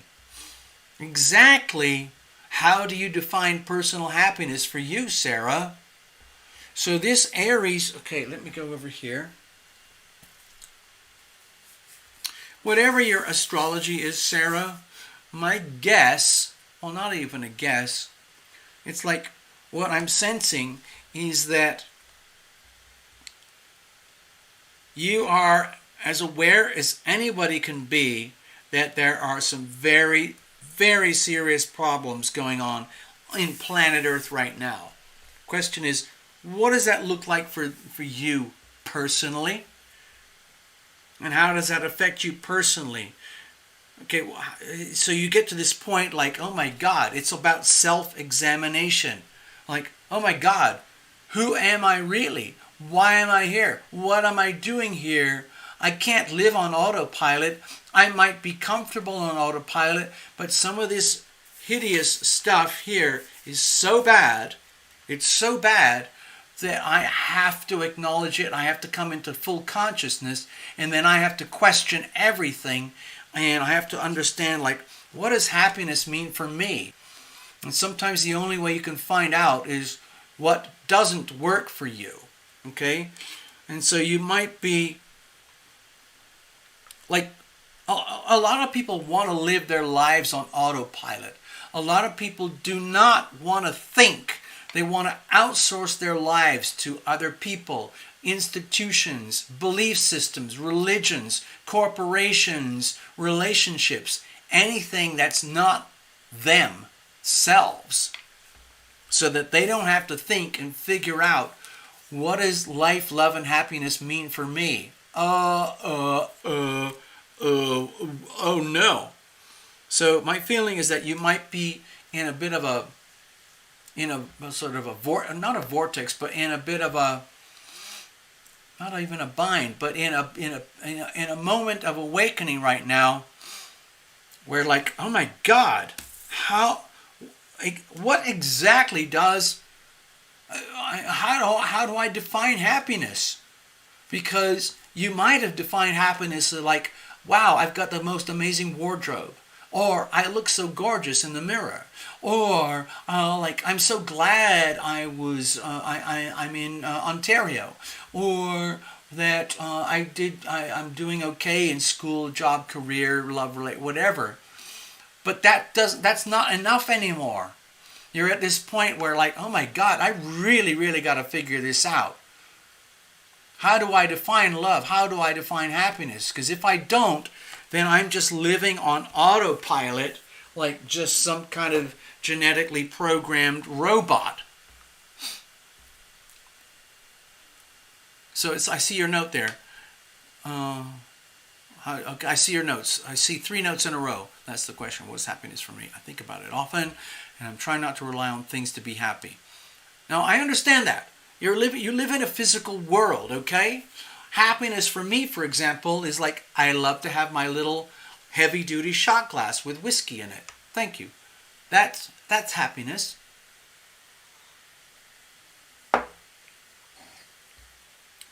And I like my little glass of red wine from Trader Joe's. That's happiness for me. Happiness for me is finding great value and abundance for low cost, like hidden value, hidden treasures. The values for me are having really, really authentic relationships. It's more valuable than money.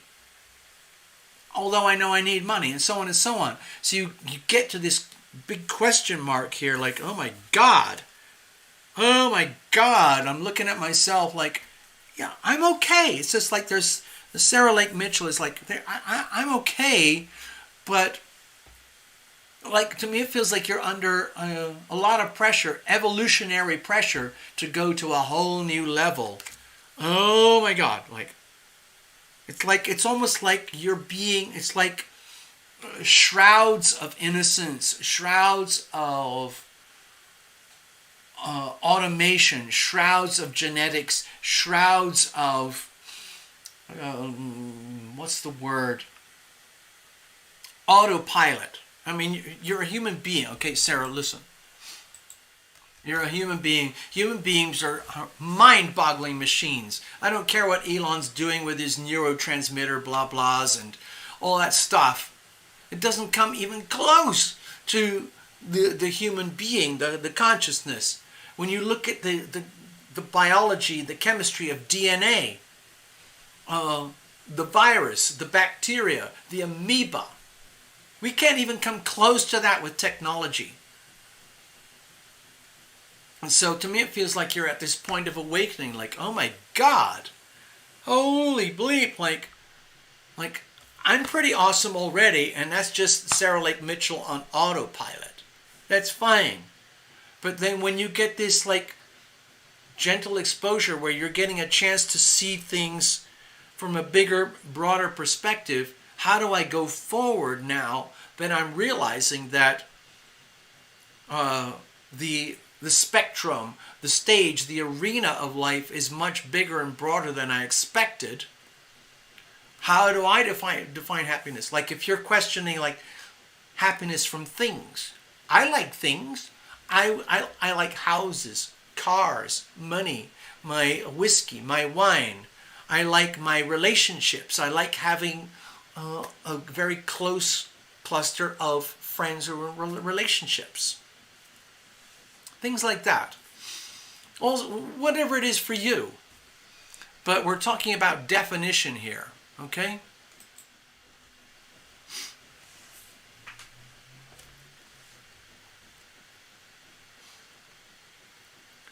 Okay, another way to look at this.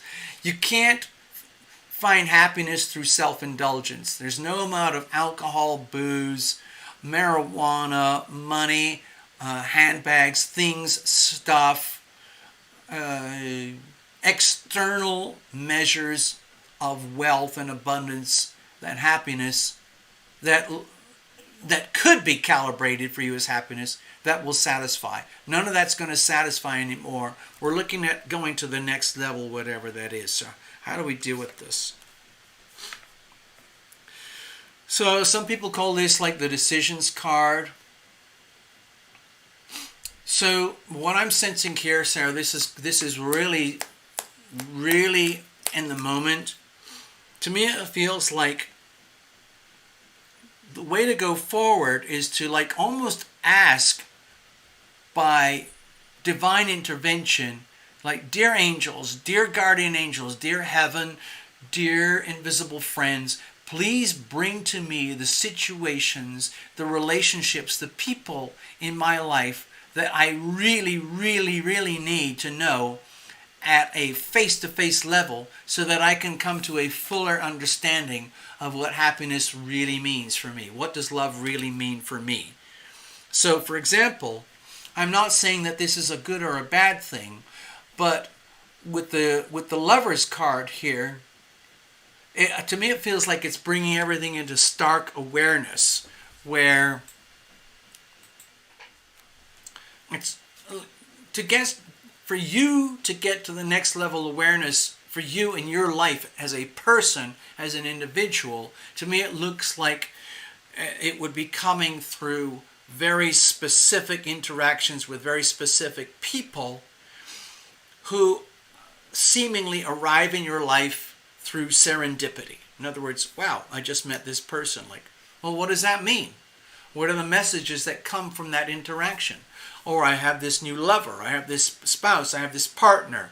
Maybe it's a long-term partner, whatever it is, or it's a child, or it's a pet, or something like that. What does it really mean? Well, what's actually going on here? And then you kind of like, you bring it on. Okay, so it's almost like this. The way to handle it is, when I look at the Lover's card here, the way for you to really get a grip with the situation so you can like capitalize on who you are already and go to the next level, it happens through relationships. So it's just like, dear angels, dear spirit guides, dear invisible friends, please bring to me the relationships, the people in my life that I need in order for me to grow and evolve for myself internally, so that I can understand what happiness really means for me. Thank you. And then, so it is spoken, so it is done. And then, bammo, like magic, stuff happens. Like, you run into somebody at the grocery store, or somebody runs into you, or it could be anything, but it just brings you much closer to self-awareness about how you're going to learn and discover what love is, what is happiness for you, because you can't afford to squander it, okay? If you read the book by Scott Peck, A Road Less Traveled, you realize that we're on a ticking clock. Love is a commodity. You can squander it, or you can hoard it, or you can spread it around like fertilizer. Either way, it's time for you to come to a much richer, fuller understanding of love. Definitions. What does that mean? What does that mean for you? You might love your handbag. You might love your recipe books. You might love your living situation. You might love your partner up to a point. And because it feels to me like you're just a naturally good person, a lot of that is happening on literally autopilot. No offense, but we got to take it to the next level. You need full conscious awareness. You'll be fine, okay? You'll be fine. It's just like we're going to the next level now, okay, Sarah? So I hope that helps you.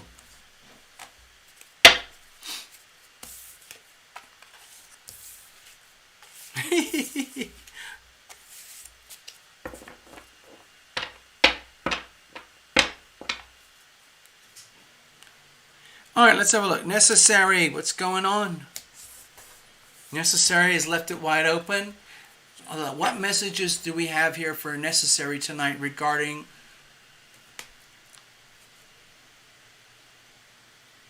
whatever she needs to know?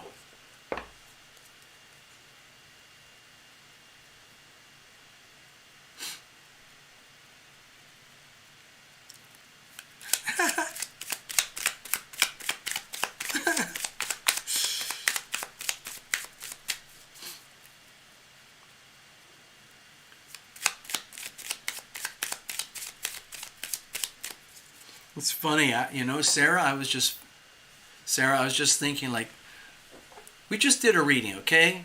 You put your money in the pot, it comes out, you get your Post-it note, and eventually you get your mini reading.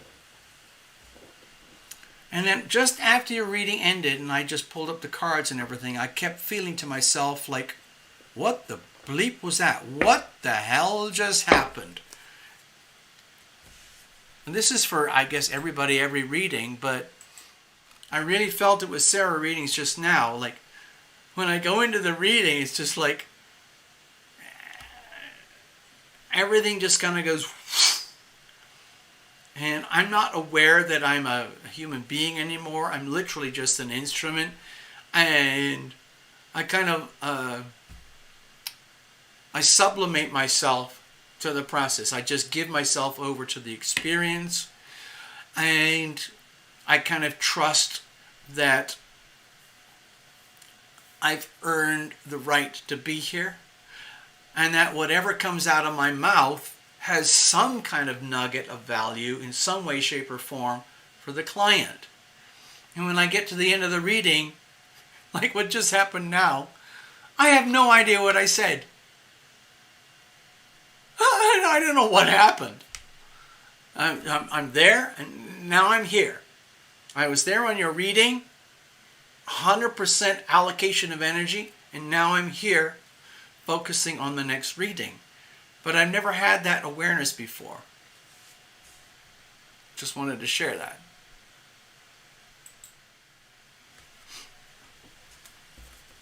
Man, that was trippy.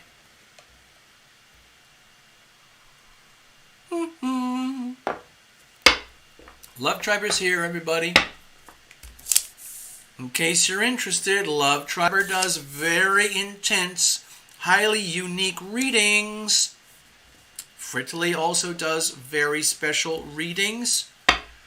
So we're kind of in a vortex here tonight, and Necessary Truth is a medium. Holy bleep, can you imagine this tiny little channel to have such energy? And by definition, everyone who's here visiting and watching, getting a reading, buying a reading, you're on those frequencies too. Song break. Oops, sorry about that. Okay, I'm going to play Wonder Ride. Thank you, Necessary. Because it is magic.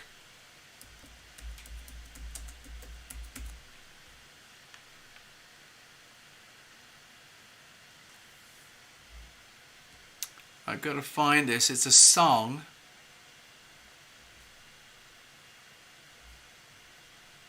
And I have it here in my books somewhere. I don't know what just happened.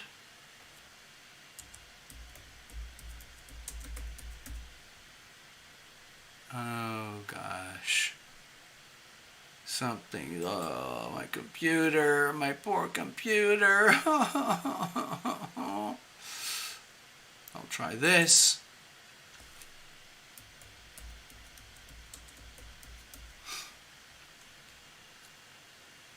Now this should come up as an MP3. Oh man, where? There's a video. Oh, I don't know what's happening. Maybe the computer doesn't want me to play the song. That's really sad. Wonder why not. Oh God, I'm going in circles here. Now I'm sucked into a vortex of wondering why it's not coming up with... Okay, there's something very... Oh, wait a minute, I got an idea.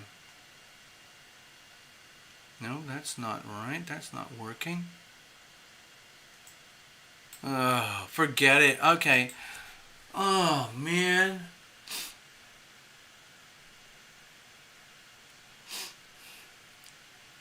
Sorry, Necessary. I'm kind of at a loose end here.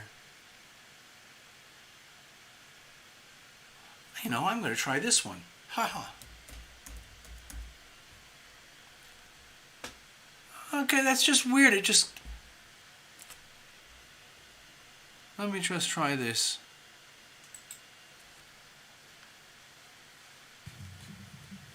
Oh, this is so long.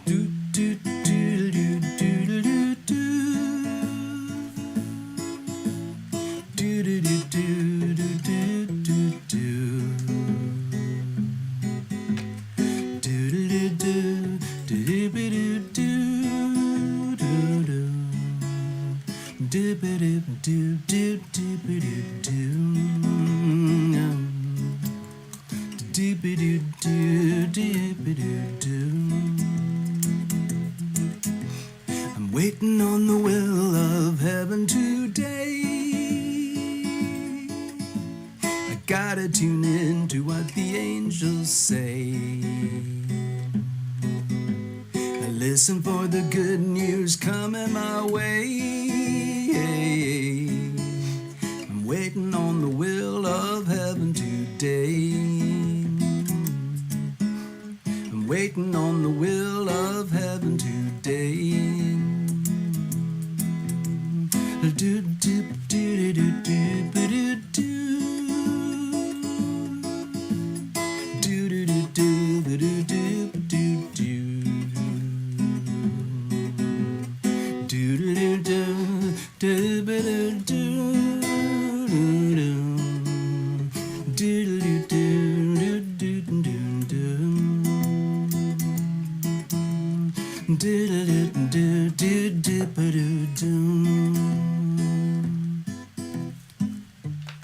walking in circles, feeding all the birds, climbing up a mountain, looking around, yeah, yeah, smelling all the flowers, staring at the moon. I listen to the waves come crashing down, down, oh, oh, I'm waiting on the will of heaven today. I gotta tune in to what the angels say. I listen for the good news coming my way. I'm waiting on the will of heaven today. I'm waiting on the will of heaven today. Smelling all the flowers, staring at the moon. Listen to the waves come crashing down, down. Walking in circles, feeding all the birds, climbing up a mountain, looking around, yeah, yeah, yeah. I'm waiting on the will of heaven today. I gotta tune in to what the angels say. I'm waiting on the good news coming my way. I'm waiting on the will of heaven today. I'm waiting on the will of heaven today. Do do do do do do do do do do do do do do do do do do do ba do ba do do do do do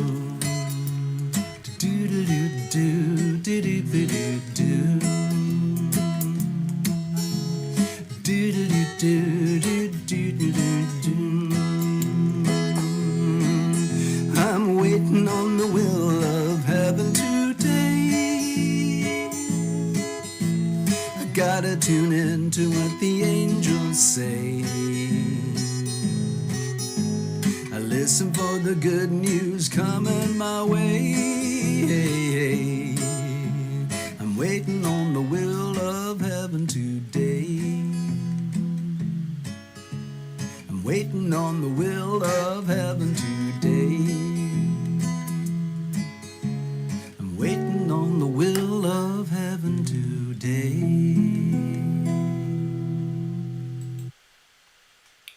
Alrighty, so let's get back to work.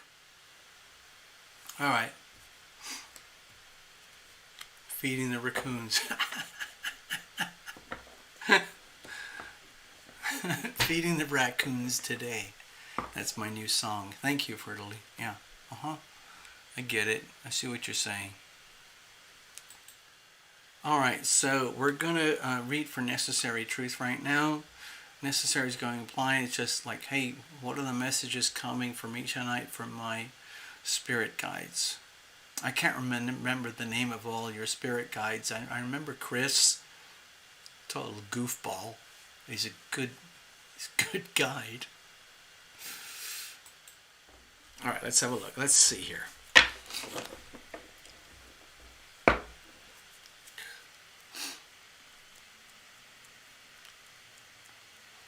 All right. And the cards were already shuffled a little bit. I just want to keep going to the last second. I could have shuffled them during the song, but the microphone is very sensitive. It's a really good microphone, and it picks up almost everything.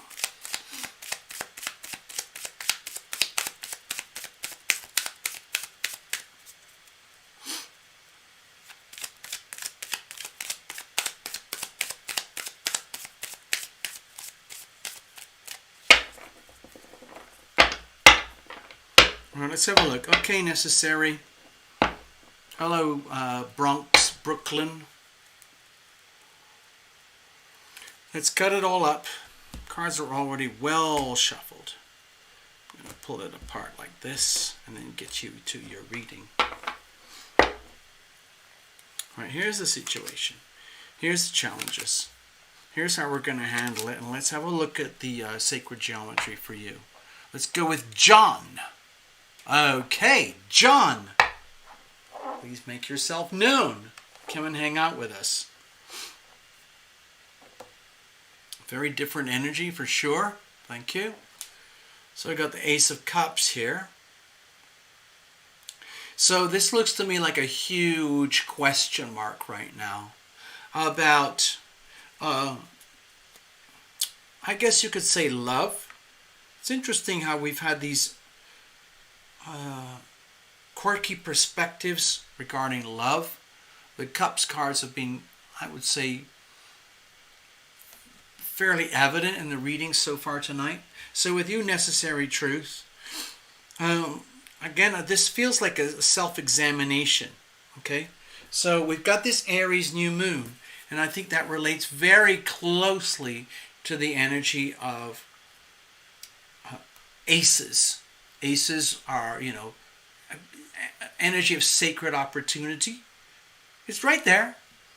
It's just opportunity. It's up to you. What are you going to do with it? You don't have to do anything. You can just kind of go, okay, I'm not interested. No, thanks. Maybe another time. On the other hand, you could go like, oh, wow, yes, perfect. I'm going to grab this right now. Yes. Question is, what does it look like?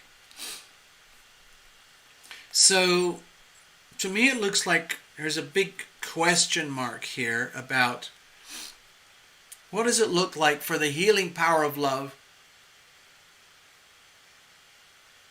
to flow?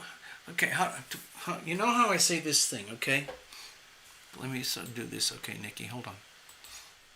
I have this sort of like, I do an autopilot now, but it's like, I ask for the healing power of love to fill my body from up above. I ask for the healing power of love to fill my mind from up above. I ask for the healing power of love to fill my heart from up above. I ask for the healing power of love to fill my soul from up above. Okay? And I kind of do it on autopilot, just like when you're like reciting prayers in a church or something. But it does have influence, impact. And so when I see the Ace of Cups there for you, it feels to me like you're at this point of sacred opportunity. It feels very neutral to me. This feels very neutral. The question is like, what does my life look like going forward here, especially regarding the concept, the theory, the experience, the feeling of love? What does that look like? And it looks like the opportunity is here for you to find out. So in a way, it feels like a blessing. In some way, there's some kind of blessing available to you. What it looks like in detail, it kind of doesn't matter at this moment.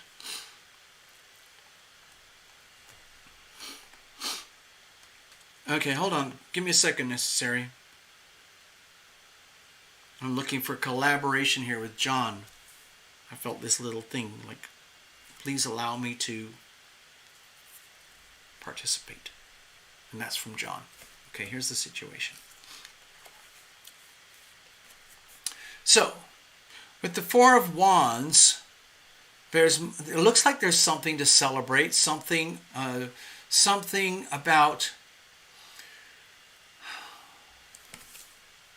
bringing tribes together. You know how like in Native American times, you had this tribe over here, this tribe over here, this sub-tribe over here, this sub-tribe over here, Terra Illumination Love Tribe and other love tribes over here. And you get these connections that happen like in a kind of an old-fashioned movie where something or someone from one tribe over here connects with something over here from another tribe. And even though there might have been some friction or disparities between this tribe and that tribe, the fact that two individuals come together provides a sort of a new way to look at the intertribal relationships. To me, it feels like I'm saying to me it feels like, but it is with the influence of John, okay, necessary? So what it feels like here is that John is suggesting that you look at the situation as a bringing together of tribes that would not normally seek each other out. But through circumstance, something happened, and it brings separate tribal energies, like the tribal energy of necessary truth and your invisible friends, the tribal energies of other people, another person, into something that is celebrated, like I don't know, like a marriage of convenience, or like an very, very old-fashioned Nordic or European historical storylines where, the princess of so-and-so meets the prince of so-and-so, and the princess of so-and-so has all this history and lineage and baggage and heritage, okay? And then the prince of so-and-so has all this history of lineage, baggage, and carriage, all of it. And in a kind of formalized coming together of these individuals, it plants the seeds of tribal harmony between tribes that had normally been kept their distance. I don't know what that means for you, necessary, but that's what I'm sensing here. To me, it feels like a very, very old-fashioned coming together, like almost like a marriage of convenience. Like, wow, if so-and-so marries so-and-so, and if so-and-so marries so-and-so, that could be good for everybody over here. That could be good for everybody over here. And they might actually enjoy it themselves. So, wow, that could be interesting or useful. Let's keep going. There's definitely something sweet and good going on somehow, somewhere. Now let's have a look. What's the problem here? To me, again, this feels like a huge question mark. Like, it gets very, very personal. Like, it's almost like, hey, necessary, you have to go into the boudoir, go to the mirror, and look in the mirror like, oh my God, is this actually happening? Is this really my destiny? Is this really where I've come to at this point in my life? Have all the experiences and events in my life from birth to this very moment in time led up to this thing that we're talking about here right now? And if so, how am I going to deal with this? Am I going to accept that as like, wow, this is part of my destiny? This is something that has been built inadvertently in the background, and now it's actually manifesting, like what they call manifest destiny, and you're now getting a glimpse of it, and part of you is like, holy bleep, oh my God. Oh no, no, no, no, no, no, no, no. But the other part is like, oh my God, wow. Seriously? Wow. But there's a lot of fear attached with this because it's to do with manifest destiny. Sometimes manifest destiny doesn't make any sense until it's manifest. And then it's like shock and it hits you like, oh my God. Oh my God. This is who I am, where I am. Like big question marks. Huge question marks. Am I the right person in the right place with the right people at the right time for my life? And at the same time, you would hope that other significant people would be going through a similar experience. Am I with the right person, the right people at the right time with the right place in my life? And that really needs to be taken into consideration so that you have full awareness of what's actually happening. Because you cannot do this on autopilot.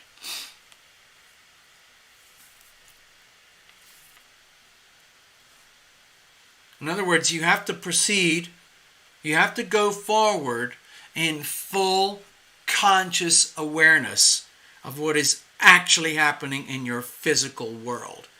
The implications. What does this really mean for you? How are you going to deal with this?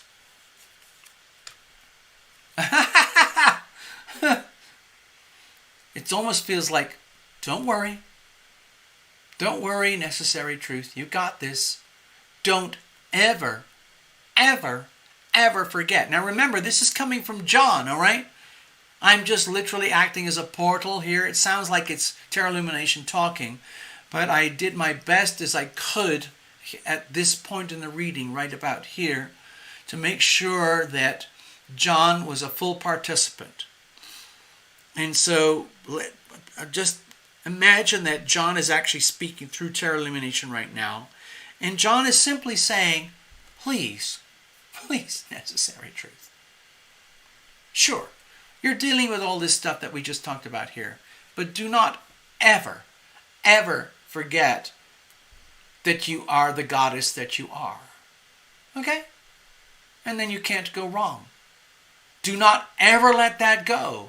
Do not ever compromise. Do not ever lower yourself or sublimate yourself to be less than who you are to accommodate something over here. It is very, very important that whatever's going on over here, you maintain your goddess-like stature, your goddess-like identity. Do not ever, ever step down. Have you ever heard of that? It's something that I deal with when I'm dealing with folks in New Zealand.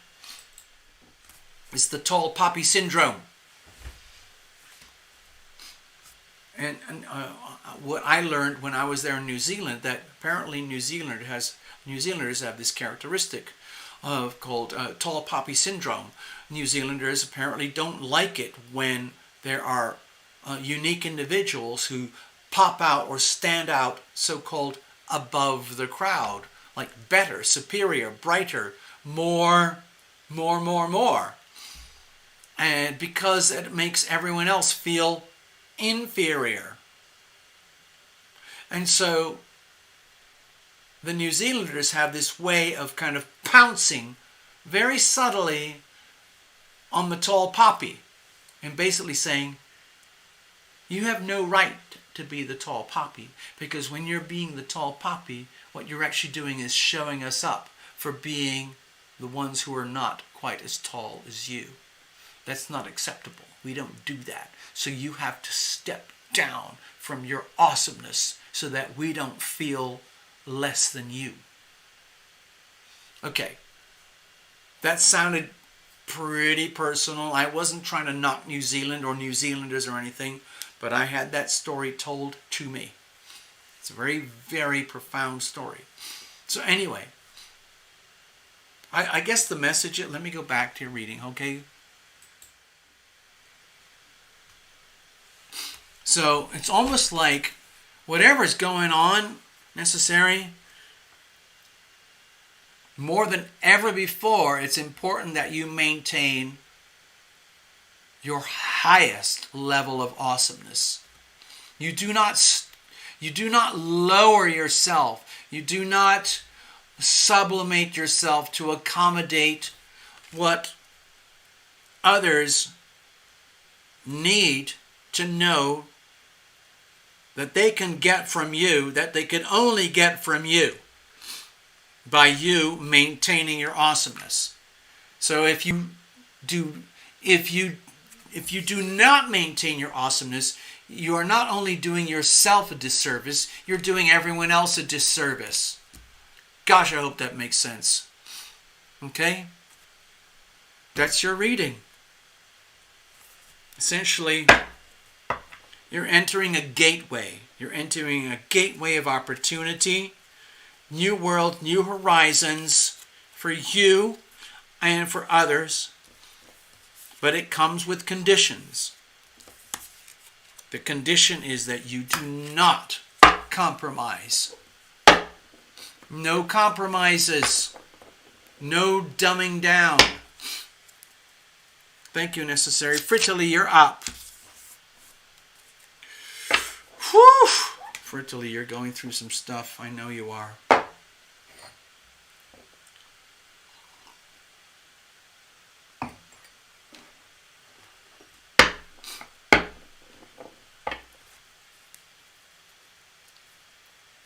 All right, Fritterly, let's do this.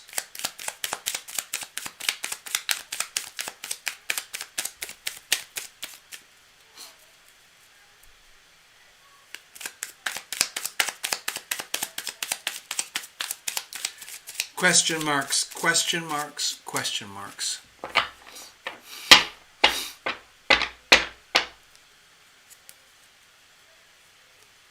Fritterly, I know you're getting down to the wire here. What the bleep are we going to do?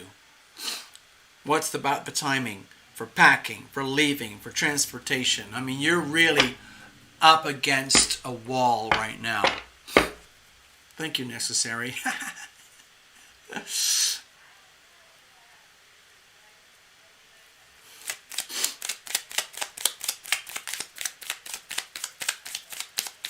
Melanie, you're going to be up next after Fritterly, okay? I hope you're still here.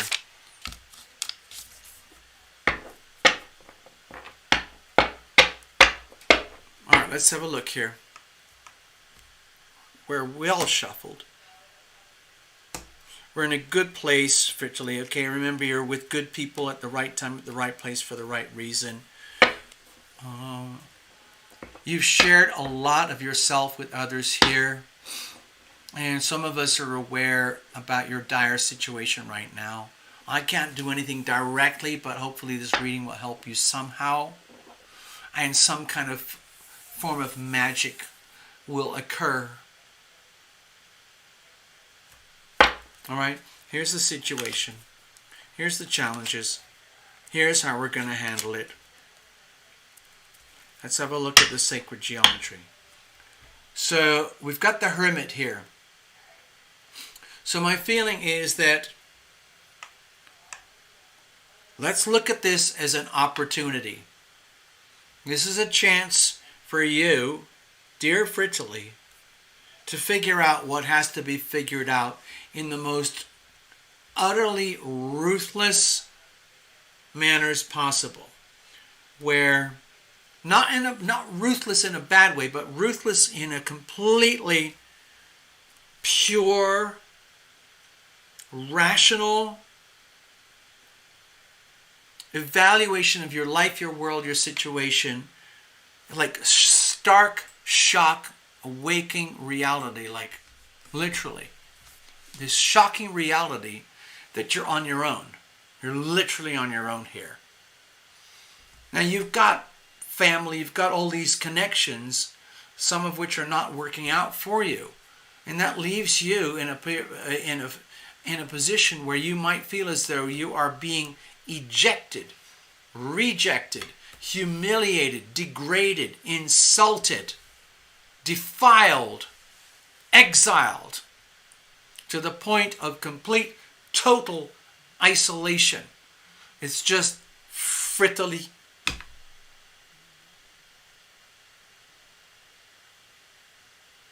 And then there's the rest of the world out there. And it's scary. It's very, very scary.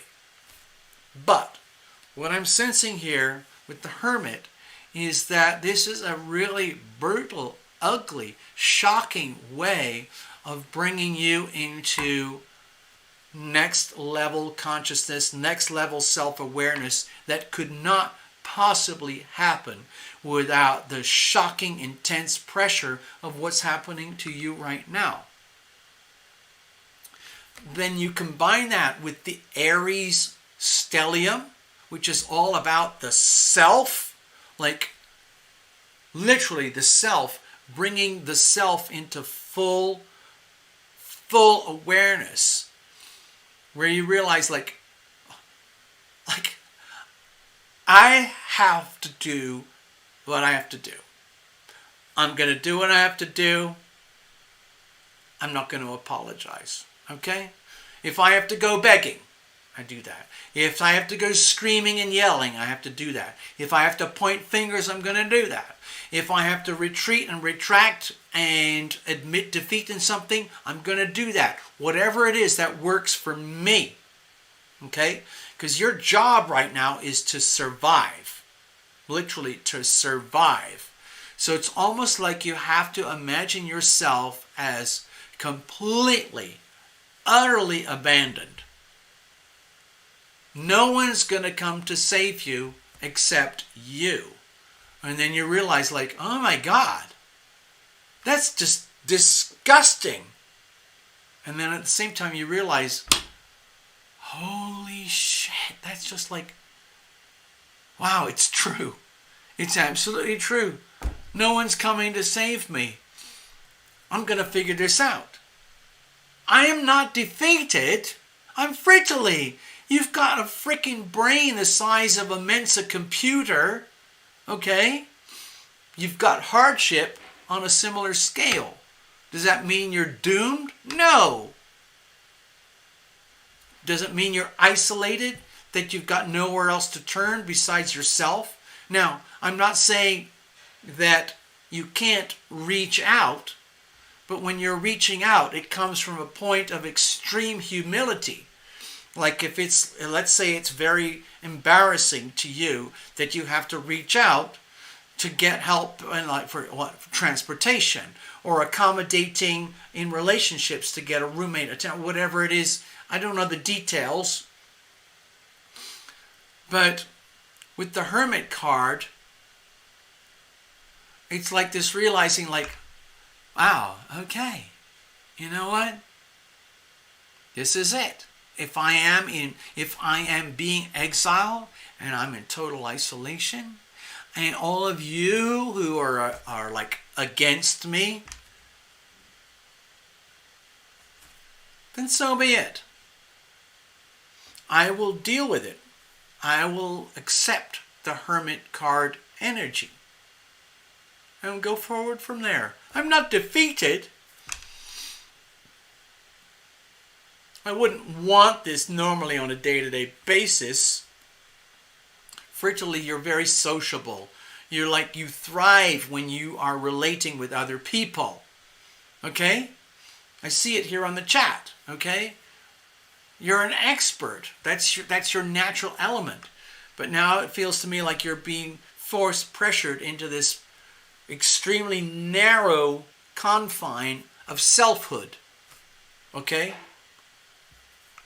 Aries new moon. How are we going to turn this Aries new moon in your favor? The way to turn it in your favor is to accept in this like almost like blinding, shocking realization that no one's going to save you. You're going to have to do it yourself, which means deliberately and literally like going out, like it's almost like going out into the wilderness. Like, this is going to sound awful. Please don't see this as a sign of the future, but like knocking on doors. Like, I need help. I need this. I need that. I need that. And I need that. I don't have this. I don't have that. I need transportation. I need advice. I need help. I need money. I need connections. I need relationships. You don't spend any time or energy going on like, I got screwed over by this. I got screwed over by that. This person, bad, bad, bad, bad, bad, bad, bad, bad, bad. None of that matters anymore. The only thing that counts right now is understanding and realizing that you're on your own. You got to figure it out. You can figure it out because you're super smart. But it's a very lonely, isolating experience, which is very different, or like it's the exact contrary of like who you like to be and how you like to be. To me, it feels like you really like to be engaged with people. Because you're kind of a natural born reader, natural born healer anyway. But it's like you can't progress unless you deal with the things, the absolute facts, the way they are right now.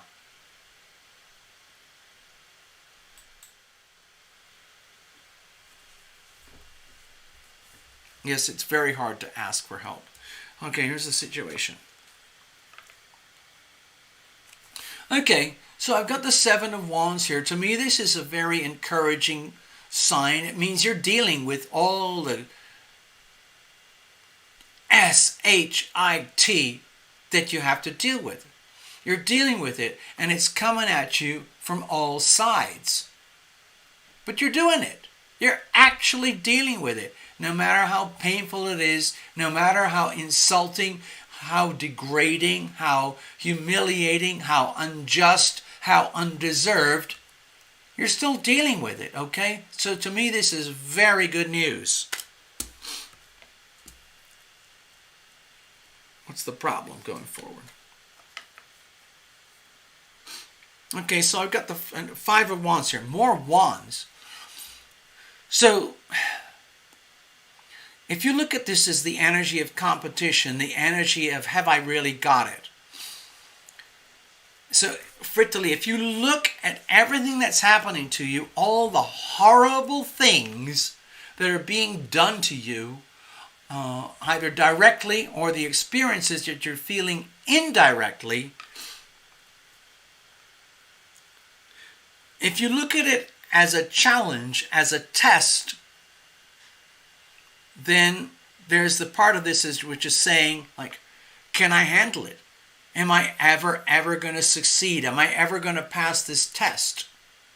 This to me looks like a deep fear of not achieving my, let's say, recognition. It's almost like, look at this like a sport thing. If you look at your whole life experience at this moment in time, all the horrible things that are happening, if you look at it as a test, you're actually dealing with it, but there's a part of you which is doubting whether you're going to win, whether you actually have the skills deep down inside to prevail. It's like you're literally in a state of armed combat right now. It's like being in an action movie. Okay, here we go. To me, it feels like you're actually in an action movie, but you're going through what happens with the action hero in the action movie, where you are the character, okay? But the people who are watching the movie, which includes you, like your objective self, is out there, and you're watching the movie of your life, frittily dealing with all these challenges. And there's part of you which is kind of going like, you know, one of these, like a fight scene, a wrestler scenes, or like a gladiator movie or something, where everyone's on the edge of their seat kind of going like, oh my God, oh my God. Oh, Fritily's up against the wall. She's getting pounded. Oh my God, is she going to get up? Can she get up? Oh, she got up. Oh, awesome. So what's going to happen next? Oh my God, Fritily's getting slammed over here, beaten down. She's on the ground, but she got up again. She dealt with the next problem. So what happens next? To me, it looks like you're in the middle of like a prize fight. And you're an observer. I'm an observer. We're all an observer. And this reading is about kind of letting you know that you have the right to be the observer of your life and see it from another perspective. Like you are a prize fighter in a prize fight, but we're really up against the ropes. Like it's literally like this. Like, oh my God, there's no one there. The coach, nothing. There's nothing holding Frittily up. She's totally on her own. Whack, bam, biff, boff, boff. Can she handle it? Is she going to make it? Baff, baff. Oh, she's down on the floor. Oh, my God. She's unconscious. Oh, no. She's going to make it. She's still... So that's what I'm sensing here, okay? I kind of dramatized it a bit because there's a lot of Wands energy. This is very powerful Aries energy. And have you... Okay, here, look at it this way. I'm going totally random here, Frittily. Have you ever heard of the female prize fighter? She's Ronda Rousey. I think she was famous about 10 or 15 years ago for being this female cage fighter. And she was just absolutely ferocious. No one could take her down. She was literally just an animal. It doesn't matter how bad it was, she was badder. Okay? That's what I'm sensing about you right now. Like, you're right up against the wall. It's like you're a cage fighter. You're up against the wall. And you are being taken to the next level of being a cage fighter. Like, what the bleep am I going to do now? And you're at this point where you're even doubting yourself. So it's like you're right at the break point. But no. To me, it looks like there's a lot of winner energy in here. To me, it feels just like Ronda Rousey. Okay? I'm serious. Just like serious. Like, fracking. We're going to deal with this. So how are we going to deal with this? Okay. So I've got the devil card here. So to me, it feels like, understand, like as a cage fighter, you are trapped. You are locked in this thing until it's over. Okay, so that's kind of like what those cage fighters do on those cage fighter TV shows.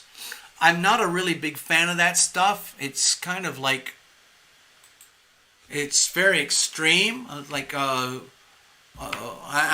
very, very popular. Violence is a very big part of American society. It's boxing, wrestling, anything to do with extreme violence to take down the opponent, especially if it's one-on-one. And one of the most extreme examples is cage fighters. Like the guys who are like all... But they also do it with women cage fighters.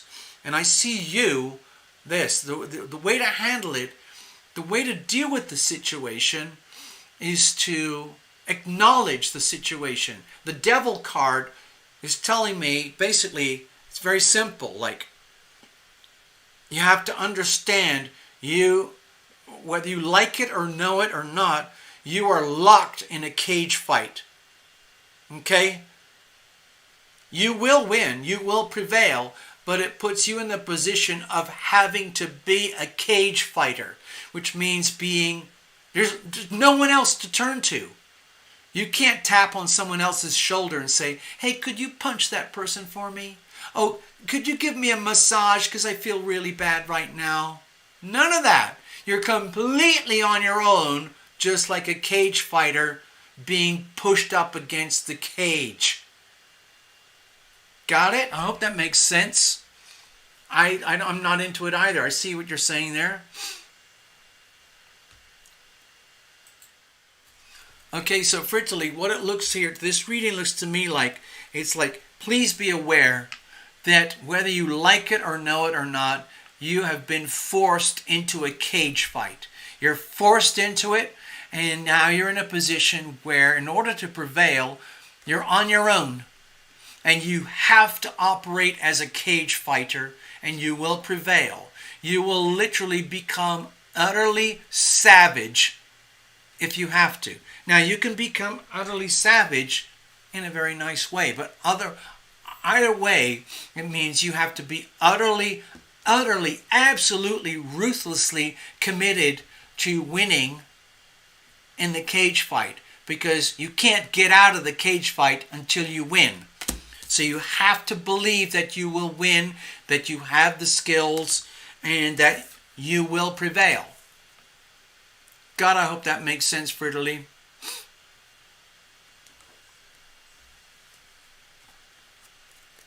All right, Melanie, you're up.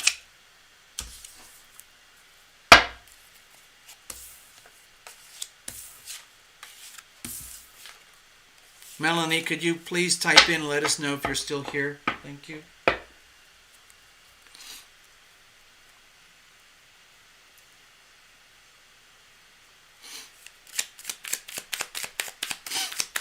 All right, we're on the last reading of the evening. Thank you very much. It's been a pleasure.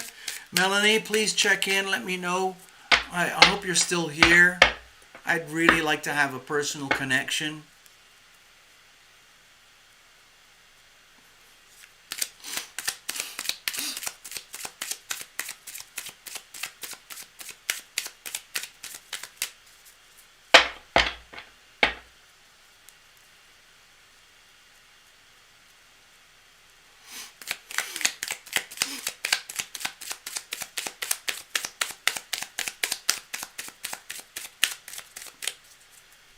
Okay, Melanie. Hi, I see you. Thank you very much.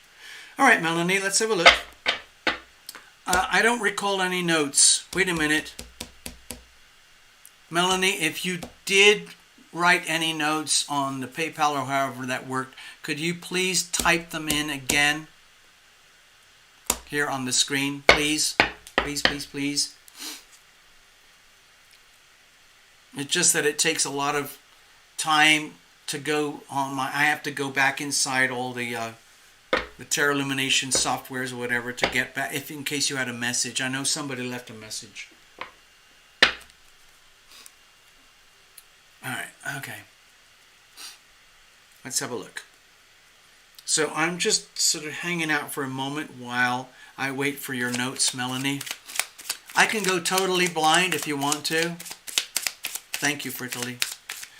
But if you want to, Melanie, if you want to type in a word, like, what are the messages that Terra Illumination has for me tonight, Melanie McCall, regarding the subject of ... whatever it is. Children, family, finance, health, destiny, career, whatever it is, okay? You didn't write anything. So if you want, Melanie, I'll go totally blind. I'll just go completely wild. All right? So it's up to you. If you want to put one word on the screen, we will factor that into your reading. Otherwise, I'm just going to go completely blind. It's up to you.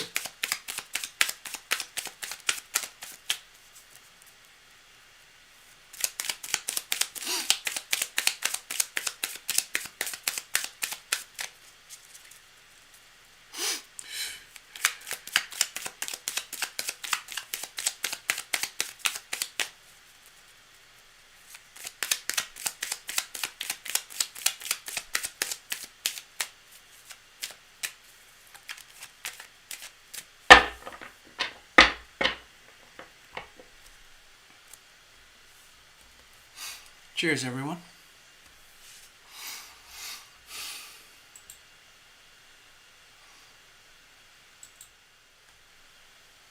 Cheers.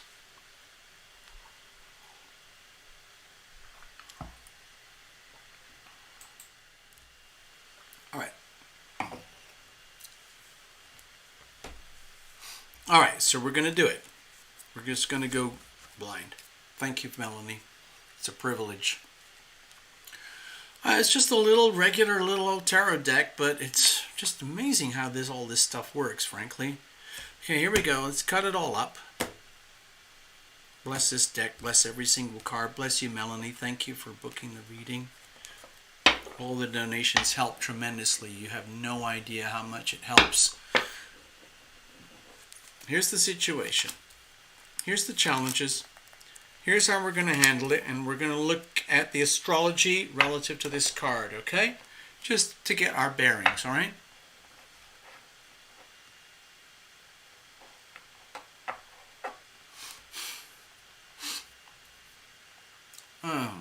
Excuse me, hold on.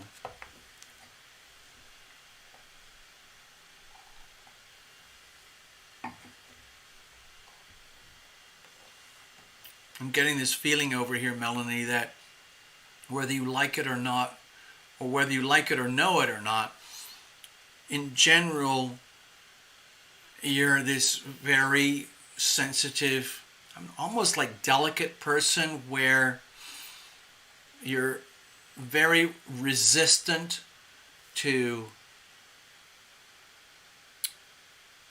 the only way I can say it is disharmony. In other words, it's almost like saying what you like, what you love is to be in a state of harmony.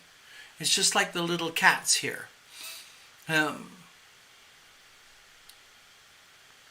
I get this feeling with the cats here. They love harmony. They like to be in a state of bliss. They love to be aware that they are connected with the humans who take care of them. We connect to them, they connect to us, and it's all about the love. Okay? And anything outside of that is unacceptable. It's frightening, it's terrifying, it's unwelcome. And my feeling is that there's it's like you're Melanie a little, it's almost like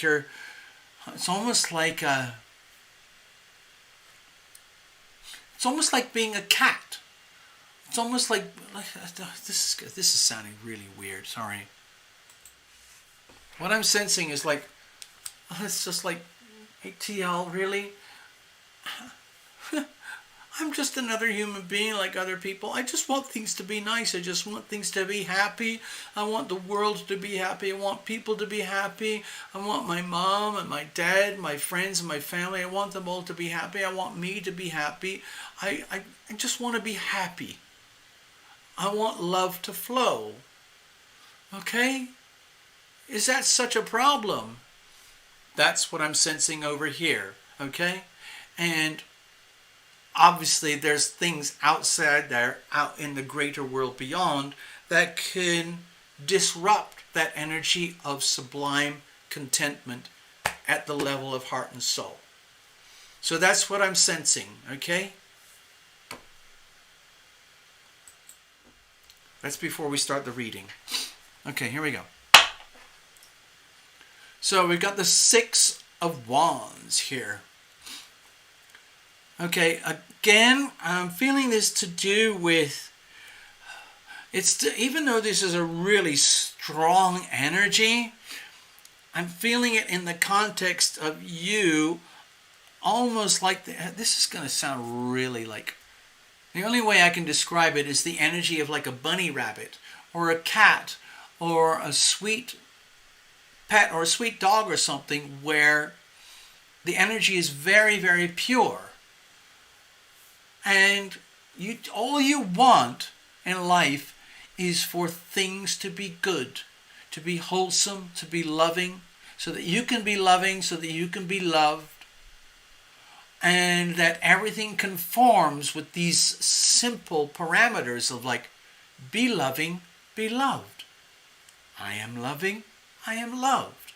And yet, out there in the world, there is chaos and turmoil and demonic energies of all kinds. How are we going to keep going?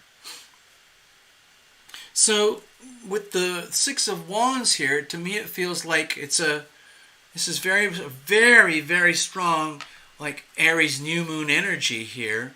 But in your situation, it's like if you happen to be one of these highly sensitive beings in your own way, I mean, your immediate friends and family might not know you or see you in the way that we see you here at Tarot Illumination, or the way that we're doing the reading here. But here on this channel, in this reading, the way it feels over here is that you are literally a HSB, a high sensory perception being. And you can't help it, that's just who you are. And just the slightest, what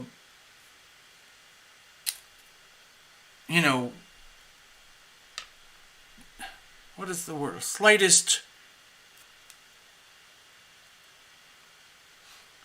God, I'm lost for the word. Just the slightest deviation, that's it. The slightest deviation off the path of loving and being loved, harmony and sweetness and kindness, you're acutely aware of it. In other words, it's literally like being a rabbit or a cat, like the little cats here. They are acutely sensitive to when things are out of whack. Like if there's a neighbor cat, or if there's something out of order with the house or the property or the weather. They can sense it. And it's the same thing with you, Melanie. To me, it feels like you just happen to be a high sensory being, high sensory perception being, and then anything outside of the energy of sweetness, kindness, love, harmony, balance is very disturbing for you. And so, with this really powerful Aries new moon here, to me it feels like the Six of Wands is saying, like, how on earth can I possibly succeed or prevail or get through all of this stuff? Number two, the energy of the Six of Wands is like, well, Melanie, don't forget, if you are one of these people, high sensory perception, do you understand that there's millions of people on earth who pay for yoga classes and online training and mindfulness sessions, and they pay millions of dollars to get where you are today? And that's just your default setting. But it's infinite. Evolution is infinite. You're at this point now where you're one of these people, let's say HSP, high sensory perception being. And what do I do now? Where am I going to go now? How am I going to win? How am I going to prevail? How on earth am I going to, let's say, optimize this Aries new moon here? Because it doesn't matter whether you know anything about astrology or tarot or anything. You just would naturally feel it in your being, like, oh my God, there is so much evil out there happening right now. But that's not me. I live in harmony. I'm a loving person. I am loving. I am loved. How am I going to prevail? How am I going to succeed? How am I going to overcome the evil? I mean, that's kind of what it feels like here. Sorry, Melanie. What's the situation? I don't know whether it's to do with money or your physical reality or your belief systems or your values.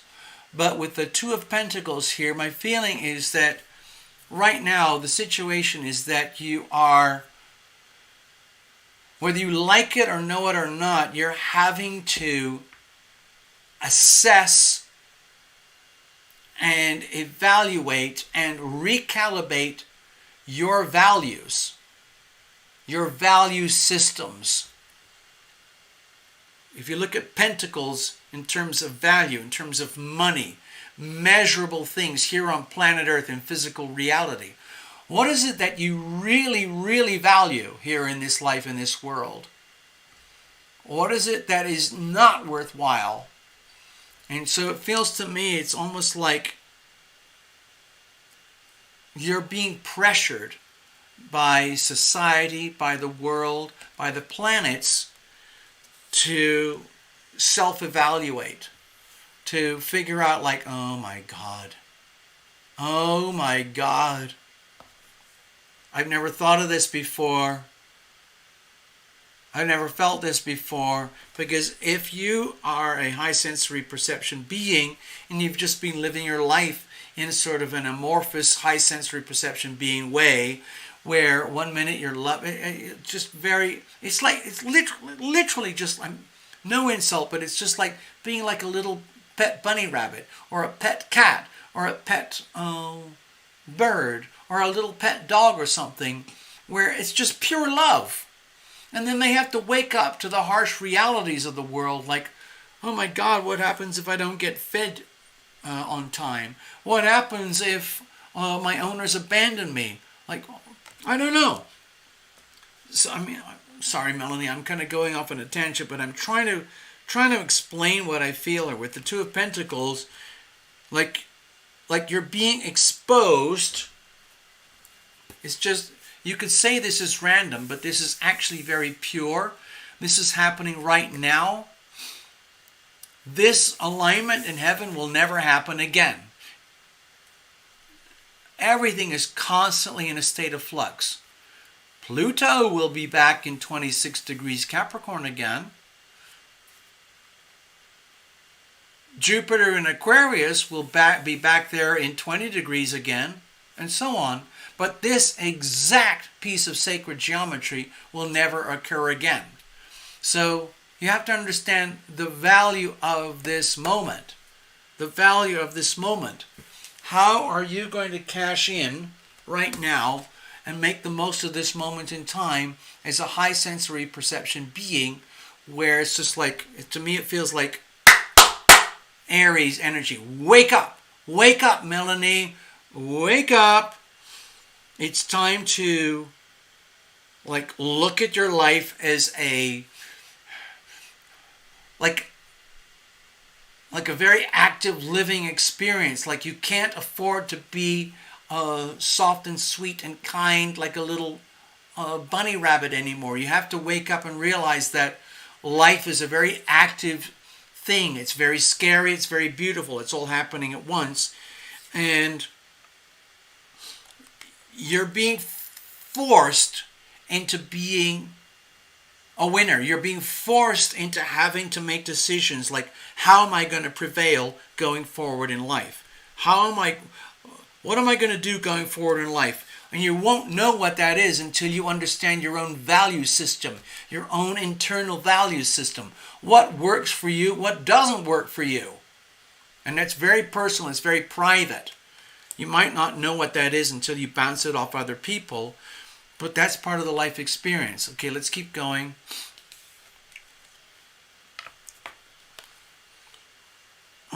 So I've got the Six of Cups here. The problem, okay. I don't know if you're being sucked into the past, or if you are in the middle of some kind of relationship dynamic which is making you really kind of question like who you are, what you're doing, and why you're here.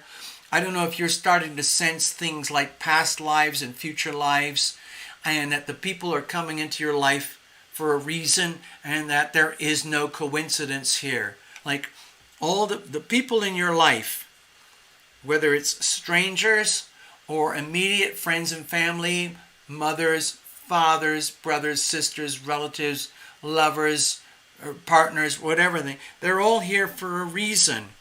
And then the scary thing is the realization that, oh my God, they are here for a reason, and I'm here for a reason. It's not random. There is no coincidence. It's happening for a reason. So what is that reason? What does it mean? Oh my God, I'm going to have to figure this out. I have to figure out what my belief systems, my values. Oh my God. Okay, so how are we going to do this going forward?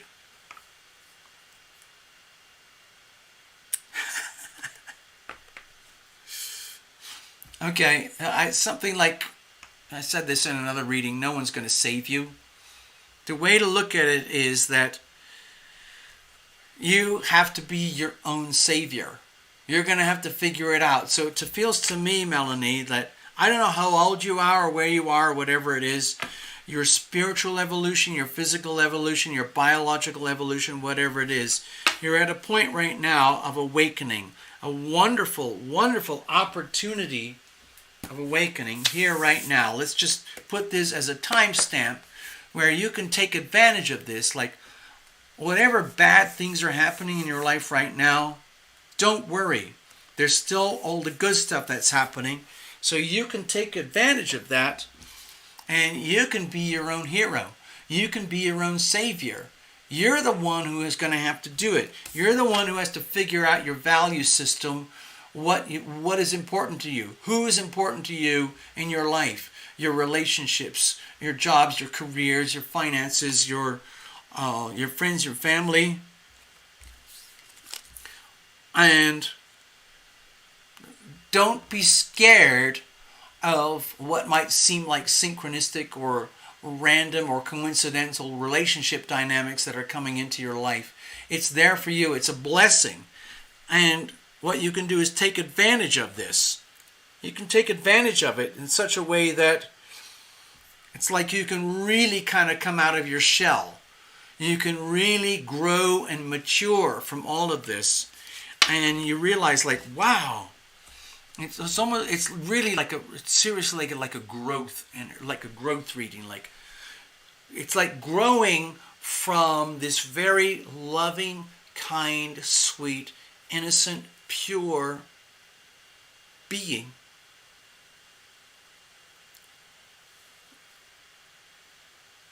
into this person who is much more aware because of the challenges of the world that are coming around you.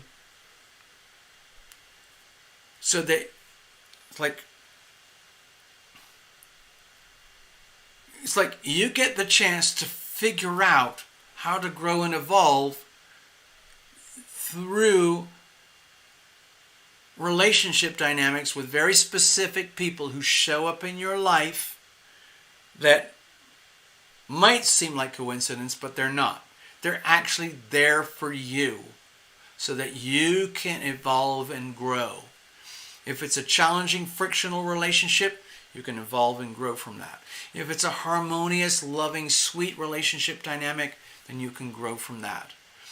You could almost look at it as like, okay, I'm going totally off the charts now, but like, it's like your invisible friends. If you look at the Six of Cups as your invisible friends, you don't have to be scared of them. They're actually here for you, and they're helping you to go forward and evolve in your life by bringing you into like relationship dynamics where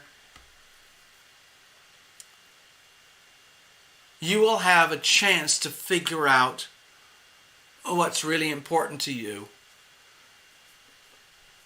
It's like growing up. It's like maturing, so that you're.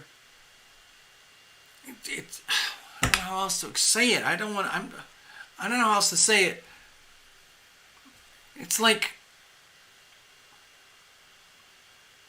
it doesn't mean you have to give away the kindness and the warmth and the love of your heart. It just means you have to be aware that there's so much more going on, and now you're being challenged through nature, through life experience, to truly evaluate yourself. That's going to happen through seemingly coincidental relationship dynamics coming into your life going forward. And from there, you figure out what to do and how to do it. The Knight of Wands is encouraging you to,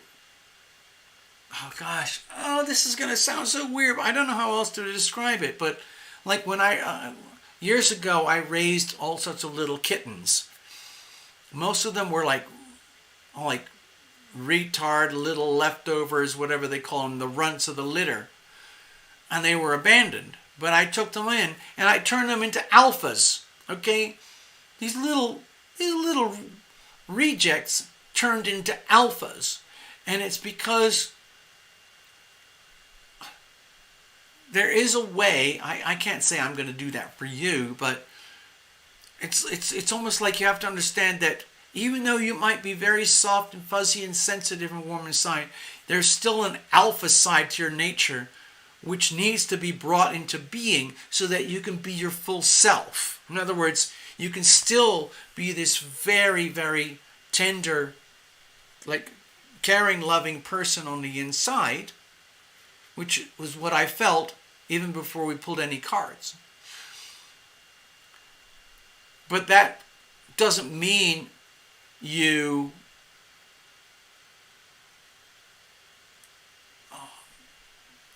that you like become a wimp when things are challenging.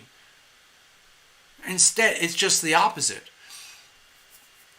Like the little kittens that I raised that were rejects, runts, leftovers, they still have the ability to grow and change. And then they did. They turned from they're still very soft, loving, caring creatures, but they have this alpha side which allows them to be loving and be loved, and at the same time being very, I don't know what the word is, fierce or representative about it. In other words, it's like some of those like political leaders who, it's like some of those political female leaders who have these very strong natural energies in them about being loving, caring women, but they have this fierce fighter warrior aspect which they wear like female warriors without apology. I don't know how else to describe it. The Knight of Wands is telling me to tell you, go forward, Melanie. You might be very sensitive. You might be extremely vulnerable to all the horrible things that are going on out there. That doesn't mean you go and hide inside the nest. It means you go outside there and you realize it, and I'm just going to go and live my life anyway. I've got this. It's kind of like I'm going to be courageous. I'm going to be going forward, okay? You got this, all right? Thank you, Frittily. Look what Frittily just said. Kittens are still predators. I was writing to my friends in New Zealand, and she's a very dear, loving, soft, caring, very strong person, but almost invisible in some ways to the rest of the world. But when she was describing some of her cats, like Frittily was saying, like she loves these little cats. They're sweet, they're furry, they're very affectionate with her. She's very affectionate with them. But when they go out and they do what some of these little cats do, they are complete savages. They're complete ruthless killers, and they don't apologize. I'm not saying that's you, Melanie. All I'm saying is that we are both one and the same. Human beings are savage killers. And at the same time, we are very loving, we are very loved. And it's now time for you to grasp the full awareness of your full being. In other words, yes, you are all of this. You are all of this. But it's time to realize that you have to go forward being the full version of yourself. The warrior, the one who does not back down, the one who stands up for what is right and what is good and what has to be done. And you will be guided on the way through your experiences in relationships.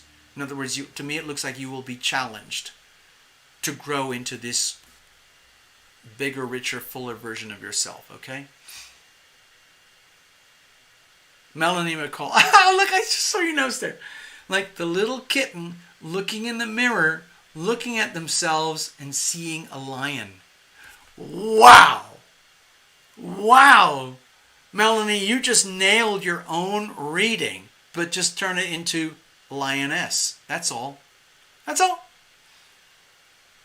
You've read your own reading. Thank you very much. And so proud of myself. Thank you, Frittily. Serious pride, Leo pride. There is a place for pride. There's nothing shameful about pride. Arrogance is different. Pride is pride. Pride is a legitimate, honest, powerful force. Wow! What a freakoid reading. I don't think I've ever done such a bizarre reading. I hope that makes sense for you, Melanie. I mean, we're right on the tippy edge here of tarot reading, I have to tell you. I love it. I love doing what we do, but sometimes I wonder, what the hell is happening? But when Fridley typed in those notes, I kept thinking, oh my God, that's exactly what we're about. Oh, Fridley, thank you so much. Melanie, please take those notes from Fridley seriously, okay? I'm just going to clean up the deck. That's the end of the show, people. We've done our readings for tonight. We all have lives to live. We will get on with them, and we will connect again another time. Okay? It's been a pleasure. Thank you, all of you. Probably most of you have already gone to bed by now. I'm just going to put out all the names of the magic post-it notes of people who got their reading. There's Melanie. There's Frittley. There's Necessary Truth. There's Sarah. There's Indigo. Thank you all so much. Thank you for your kindness, your donations. It's been a true pleasure to read for you.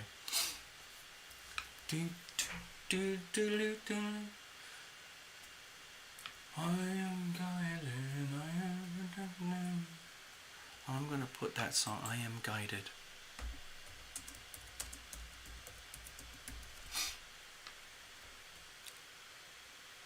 Come on, computer, what's wrong with you? Oh, there it is, here we go. I think this is it, hold on.